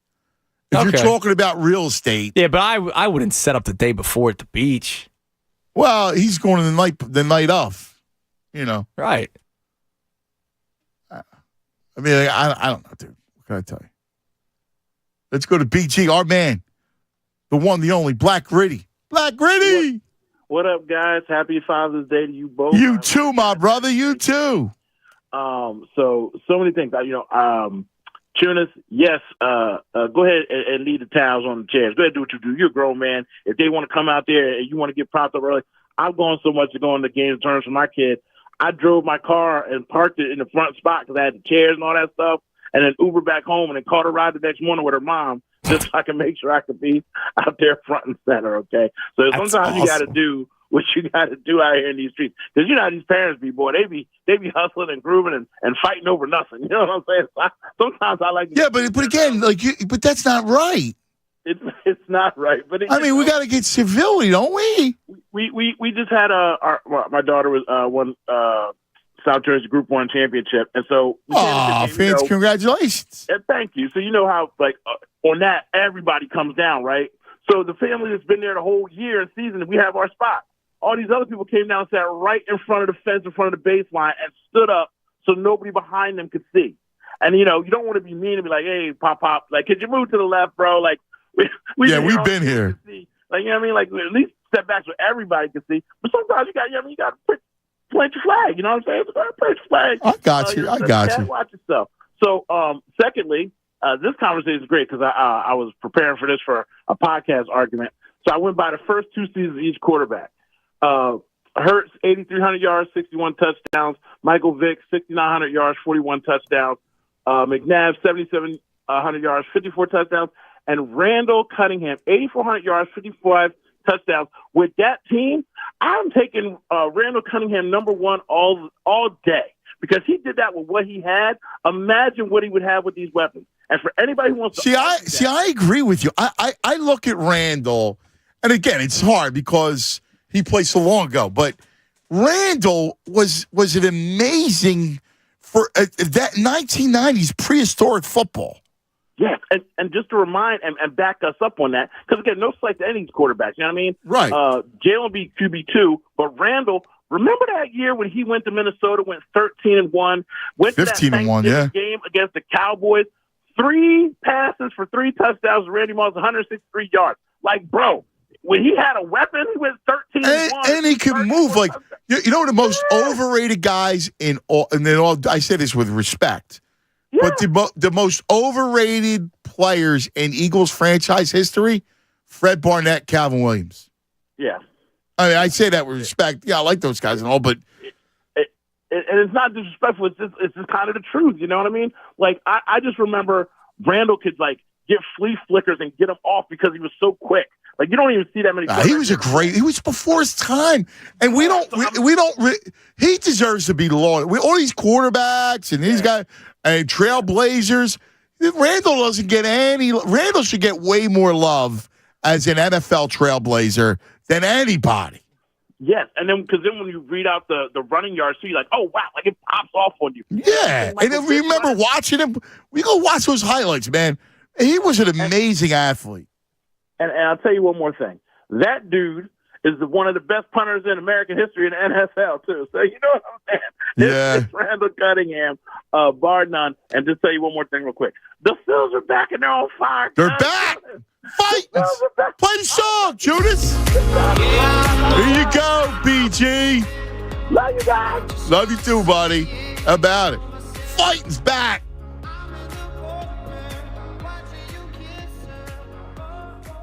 Listen, again, this song stays. And they made the decision. How can you even disagree at this point? I mean, they're on fire since the song. 12-2. How can you even think twice about it? I got to get Stubbs on. Should I get Stubbs on this week? Go for it. Stubby. Listen, Castellanos is one of his idea. Nick said it. All-Star Nick. He's got to go to the All-Star game. Yeah, he deserves it. Fights. Imagine. Somebody brought this up. Imagine if Reese was healthy. Yeah, so let me ask you something. I want Goldschmidt, man. I was just about to ask you. Dude, I want Goldschmidt. Listen, they're bad. They're not winning. They're a mess. I want Goldschmidt. Goldschmidt, I don't want to be that guy. Better than Reese. But, oh, my God. Well, because he's the same bat, but he's also a Gold Glove first base. Dude. So you don't have to be. It's not disrespectful. He's a better player. And he could still swing it, man. Yeah. Goldschmidt with this lineup, and he plays a good first base. And that, I mean, dude, bring on Atlanta. We got Goldschmidt. I think there was a little too much heat thrown toward Rhys Hoskins, but the glove was a legitimate issue. Yeah, Goldschmidt does not have that issue, but he still has that bat. Dude, Goldschmidt. Oh my God. I mean, I think that's what you got to do. Take advantage of it. You're probably losing Reese after this season anyway, so Goldschmidt, dude. Goldschmidt would be perfect. I hate to be that guy. Go get Trout. Go get this guy. But, Goldschmidt would be a perfect fit. I don't put Goldschmidt in that category, that Trout, Ohtani. He's a hell of a ball player. He's older, so again, but he's a great hitter. Yeah. He's a great power hitter. You put him in this order, it's ridiculous. Oh, my God. I just don't want to be that guy who's, go get me this guy, and I got an all-star team. But by the way, speaking of bats, your other friend, nobody but you, Derek Hall, Off the 60-day IL, option to AAA. So he's going to start swinging in AAA a little bit. Dalton Guthrie, DFA. Yeah. So Derek Hall might be back soon, Ant. I like him up more power. Carlos, you're on 97.5 The Fanatic. What's happening, Los? Gentlemen. What's up, buddy? Happy Father's Day. Now I'm off from school, so I don't have to listen to you at just my lunch hour. Nice. I love when you guys talk about your kids. I love it. Thank you, buddy. My Temple, I had my favorite Temple professor. He used to say, "Keep your kids busy. Keep them busy. Sign them up for everything." And darn it, man, we did. And I mean, that kept us running like crazy. It's the greatest thing for them. That's what I love. I'm such a big sports believer with the youth sports. I think it just helps them. You know? Absolutely. I mean, they don't have careers in sports, but it's just great. It builds character and camaraderie and just like how to interact with people, socialization. Yes. You know. I just wanted to say, you guys should have a show to feature to compete the best violation stories. Oh, yeah, that's a good idea. We'll mess around with that. That'd be fun. Because I think I have a winner. Can I tell you real quick? Yeah, please. So I have my deck is we call it a cigar dojo. It's 4 seasons. I have heat. I put plastic up. My friends come over for cigars. My neighbor. Wait, this is your deck? My deck. Yeah, I'm out there now. It's where I live. Oh, my God. It sounds incredible. It's awesome. So occasionally my neighbor will say, his kids are friends. He'll text me in all caps, "Beer me." I'm like, "Oh, you're in luck. I'm home alone. My son already moved out of the house. My wife and daughter went down the shore for the day." I said, "I'm home alone. Come over. I got cigars." He comes over and he brings his wife with him. Oh, no. That's a violation. That's a violation. Absolutely. Yeah, it's no violation. They sat here and smoked two of my finest La Flor Dominicanas, and I'm not going to say. Yeah, Carlos, that's a violation. Yeah, if you say I'm home alone, nobody's, that's the cue for him to come over alone. Yeah. And then it's man time. Yeah, well. You can't invite, especially when he goes, "Beer me." That's a good one. Yeah. And the other comment is beach etiquette. Fortunate or unfortunately, I'm a large guy, and I don't put up for the people that put stuff down. I'll watch it for a while, and I'll say to my wife, "No, we're gonna sit there. You can't just take seats over." So when our best friends got married, I was best man. My wife Michelle was the maid of honor. They went to Aruba for 2 weeks. This is 29 years ago. Okay. The last vacation I took without a child. My son was just under 1. Okay. So people set up on the beach and all, but if you're fortunate where you're staying, you have to rent some of the places. And I don't mind. I don't go to the beach that much. I'm not rich or nothing, but I don't mind paying whatever. Yeah, it's $20, right? You got your beach. They set it up for you. Yeah, I agree. On the resort. Yeah, sure.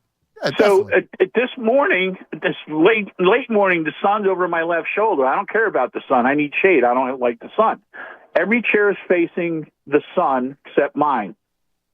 So my wife's to my left and my 2 friends are to my left, facing to my left, behind my left. And here comes 2 blondes. I call them the Doublemint twins. Okay. Now, clothing is beach optional in Aruba. Wow. All right.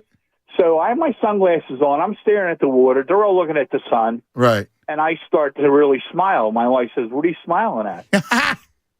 Well, the 2 blondes just took their tops off and sat down. And she goes, "What are you looking at?" And I just nodded my head up. She turned around. She just smirked. I mean, my wife. Yeah, well, what are you going to do? She's a great-looking woman, too. Yeah. But I turned out I had the best view. I mean. Good for you, Los. I like it, man. That's a great call by you. It's great. Great stuff, buddy. Yeah, you can't invite, if you're going to invite yourself over to somebody's house. You can't also bring your wife. You can't do that. Beer me. How about that? My man's pretty brazen. I like the text. Like if you know that he's home alone. Beer me. Well, we can smoke the guy's cigars too. You can't bring your wife over. Yeah, you can't bring them. Yeah, that's a violation. Yeah. Like my buddies and I, Van Young, will do that all the time. Hey, I'm coming over for a beer. Yeah, but it's different. You're not bringing Christy over. Right, exactly. Yeah. Agreed. Aaron, you're on 97.5 The Fanatic. Aaron. Andrew, give yourself the rat call. You ain't supposed to put your towel nowhere and then come back after you eat breakfast and then go ahead and get a seat again. Are you making the rules, Aaron? Yeah, we make the rules. You king of the chairs? I'm king of the chairs. Because what we do, the hood mentality, we take the best seat. So evidently, you're taking the best seat you can get, right? May be true. Seat. Take a bad seat, then you can do that. But you're taking a good seat away from somebody, Tina. You going first row, brother? I may be. You're going first row? Well, I'm not going to go out there. I'm not going to go out there second row. Well, I mean, that would be more of that's a second level thinking. You go second row because now you go like, I would say no. Oh, look at that. That's big. Hungry dogs run faster. And I would take Hurts, and I'll take Randall. You go Hurts, QB1. Now, are we in agreement that Foles has to be the backup? He has to because he won a Super Bowl. Correct. He'll be a great backup. So he's got to be QB2. You go Jalen and Randall. Yeah. Yeah. I like McNabb a lot, but if Randall had more. No, Randall was a stone talent, dude. He was a great player. I mean, he did everything out there. Yeah, he was. When you said 900 yards rushing. Yeah. Yeah. He was the best. And I still hate, and I'm going to say this to this day, they put me in that Bryce Pop for breaking his. You remember that against Green Bay? Yeah, man. It was the worst. They was going to the Super Bowl, man. Yeah, they were. They had the greatest defense. It's a shame. Again, if they had any kind of coaching, if they had Andy as a coach, forget about it. Forget about it. Yeah. Forget about it. All right, Ant, would you entertain John Morant? Entertain John Morant? No. Yes. Not because of anything, but you got Maxey. You don't need John Morant. You don't hold. You need a wing. Hold it. Is Morant better than Max? Doesn't matter. You need a wing. Okay, Ja can't play with Maxey. Maxey can't play. Those two can't play together. Oh no, man! You gotta get some. You need a wing. You need somebody as a wing player. You need somebody like that. Ja, you don't need another, small guard. By the way, I already got that. I saw something earlier today. What's that? I forget who reported it, but Ja Morant's camp believes the NBA's out to get him now. Dude. Whatever. It's actually really not that hard. Yeah. Don't flash a gun on your IG. Yeah. Like it's and now he's claiming that it was a toy gun. Yeah, all right. Well, nobody knew that. Whether that's true or not, like, stop, dude. But even if it was true, like, bro, what statement are you trying to make? Right. What did you prove by doing that? You're trying to stick a middle finger at somebody's face. Like, there's no need to do that. After you just got in trouble for it. Yeah. Right. Like, that's the other thing. Like, dude, it just happened not too long ago. And now you think the NBA's out to get you. Like, yeah, that's absurd. Stop. Oh, I love watching you play. How about you shut the bleep up and don't act the fool? All right? That's the only bottom line. Don't act the fool.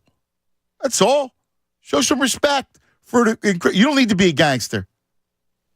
You're a great basketball player. Be a basketball player. I know of a gangster who once told a great player who might have played in this town, dude, you be a basketball player. Let me do the gangster. That's awesome. How about this? This is unbelievable. Johnny the K. A friend says they brought a spray can of deer urine and sprayed it on people's towels that did that. That's just weird.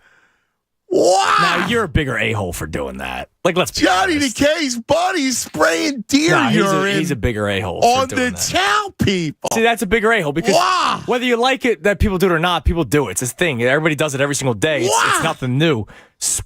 Ruining people's property. Now you're the bigger a-hole. That's unbelievable. If I find out that you spray deer urine on my stuff, I'm knocking you out. Like, it's plain and simple. Damn. How's that for revenge, Red Quiddle? Yeah, you're going down, dude. Like, 1-2. Wow.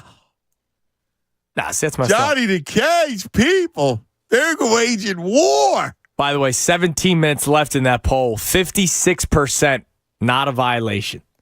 56% of selfish a-holes. Me. And we had a flip in the other selfish creeps regarding the quarterbacks. Oh, yeah? Hurts still far and away number one. Okay. 45%. But McNabb was number two. That has now switched to Randall. McNabb has dropped to fourth. Vic is now third. I agree. And McNabb fourth, 15%. No, listen, it's not disrespectful. It really isn't. I mean, we're talking about Randall Cunningham was one of the most amazing quarterback, again, in a prehistoric time. I mean, fair is fair. Yeah. Let's see. Come on. It's disrespectful to put Vic in front of 5. I don't think so. It's totally disrespectful. If we're going based off of the best season, his best season with the Eagles. So Mike Vick you act like Mike Vick stunk. I love Mike Vick. His best season was 21 touchdowns, 6 picks in 12 games because he couldn't stay healthy. Okay, well, that'd be one thing. I mean, listen. No, but it's disrespectful to go Vic over 5. Not disrespectful. It's disrespectful to go Vic over 5. Disrespectful is stealing towels, stealing chairs. Okay.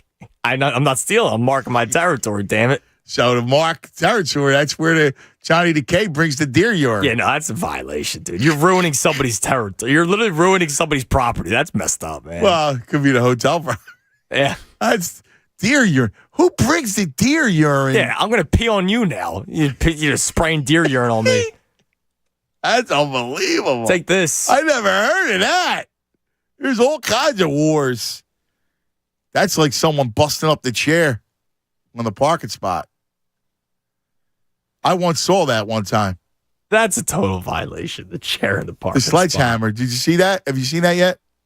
No, I've never seen anybody destroy a chair. Dude, I saw it. Right on 19th and Rentner. Somebody did it. You can't do that. They destroyed it. I remember, the chair was there. I was 18. And the dude went out. I was 18, Temple student, and no chair, but I was pulling into a parking spot, and a guy ran out of his house yelling at me, "That's my spot!" And I was just like, "Okay." I drove, but I was like 18. I didn't know. Right. So I just drove away. It was his chair, though? No, he had nothing there, but he just came out yelling that that's my spot. My wife just took my car. And I was like, "Okay, goodbye." Hey, by the way, dude, you live on a road. You don't get to claim the spot in front of your house. That's not the city doesn't come with free parking. All right, I'll give you bigger violator. All right, now we can debate this. Bigger violator, chair in the spot, or the double parker, so that they don't get bumped. Because somebody the first place I lived at, was somehow a 2-way street. Don't know how. It's real tight. And this person, I hated her. She was my neighbor. She would park on purpose. So there was a driveway. Right. She would park on purpose like half a car length away from the driveway. Yeah, it's horrible. And so now nobody could park in front of her. Yeah. And so now she's got an easy, she leaves easily. Right. The double parker. But see, again, you're trying to thwart the double parker. Yeah, listen. You can't do that. And that ends up just do the math. Somebody lose the whole spot now by the end of it. Yeah. Yeah. No, violation. I hear you. That's where, again, you're talking about this city wasn't made to have in the 1700s when you're putting the plan together. You're not expecting to have all those cars. No, you're not. It's the truth. Nicky, you're on 97.5 The Fanatic. Nicky. Gentlemen, happy post-Father's Day, man. Thank you, my brother. Thank you very much. You guys had me cheering up with your stories, man. With your Father's Day story, the gifts. Oh, man, I was getting emotional in the car. Oh, dude, I looked at the baseball. I'm like, oh, my man. Yeah. And Tunis, that kind of like a catered, tailored book for dad is just. Oh, dude, and it like toward the end, it's me, but now with gray hair. Oh my God! Damn you!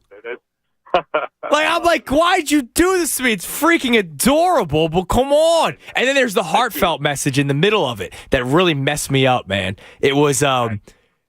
You do so many amazing things, even though sometimes I might miss it, and it looks like me looking at my phone. I'm like, damn you, Christy.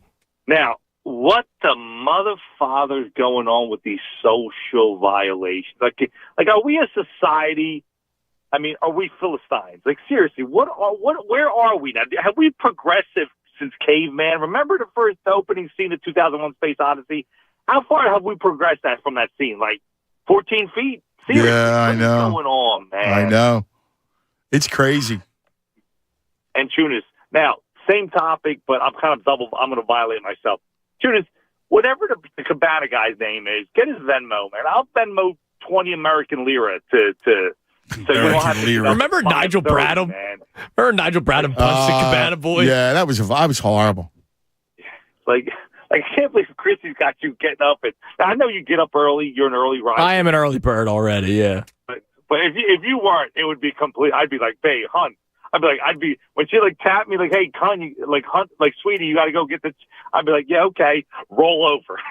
You know what I mean? I know. Well, you know what's funny? That's the live for every pot theory, because like you can say whatever you want, but the Tunis and Mrs. Tunis, that's a nice. You know, it works.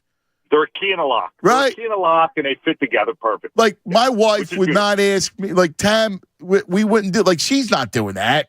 I'm not doing that. Like my wife's not doing that. Right. Like we're staying. So Tab's going, you know, like, what are we doing on vacation? Like, we didn't have kids last year. We were like back to old days. We were like, you feel like getting up? Nah, let's wait another hour. And then, like, you know, we don't even plan out the day. Like, we just go, let's go over here and get a drink, you know, cup of coffee. Then next thing you know, we're drinking. What's great about vacation is the only thing I plan is the day we're coming back. That's the only thing I plan. Yes. Like occasionally I'll be like, oh, we're in this area. Let me see if I can find a nice restaurant. And I'm like, hey, sweetie, one night we're gonna go, you know, chest up to the bar and have some beers. And one night maybe we dress up. And she's like, yeah, we'll talk about it. That's what I love about my wife. Now, let me get my sports point in before your general manager is upset. I'm an RC12 guy. All right, I need RC12 on that list. You need random. Yes. Yeah. And my last thing before I go, if somebody calls me up and says and I say, hey, my wife's not here, and you bring over your wife, there's better be an understanding of what's going on when you bring you and your wife over, because you're not coming over and bringing your wife unless there's something else going on. That's all I gotta say. I'm out. All right. How about that? Nikki's going, yo. You kidding me? That's classic. Tunis, you're down a minute to go, Tunis. Oh, yeah. Until your vacation starts. Yeah. I'm ready to go. Johnny says he's a hunter. Anybody with deer urine, you don't want to mess with. He's a hunter type. Oh, you know, out of pride, I'm going to go after him. Can't spray stuff like that on my towel. That's messed up.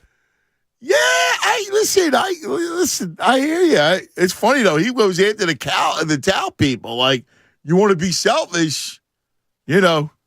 This is where we go. Now, good news is our buddy Karate Mark checks in. Apparently, he's been to the resort that I'm staying at. Oh yeah. He said there's plenty of chairs there, so I might not have to worry about it. There you go. All right. Well, listen, we're done. So we want you to stay tuned for the best show ever coming your way next. Tunis, have a great vacation, buddy. Thank you. We love you.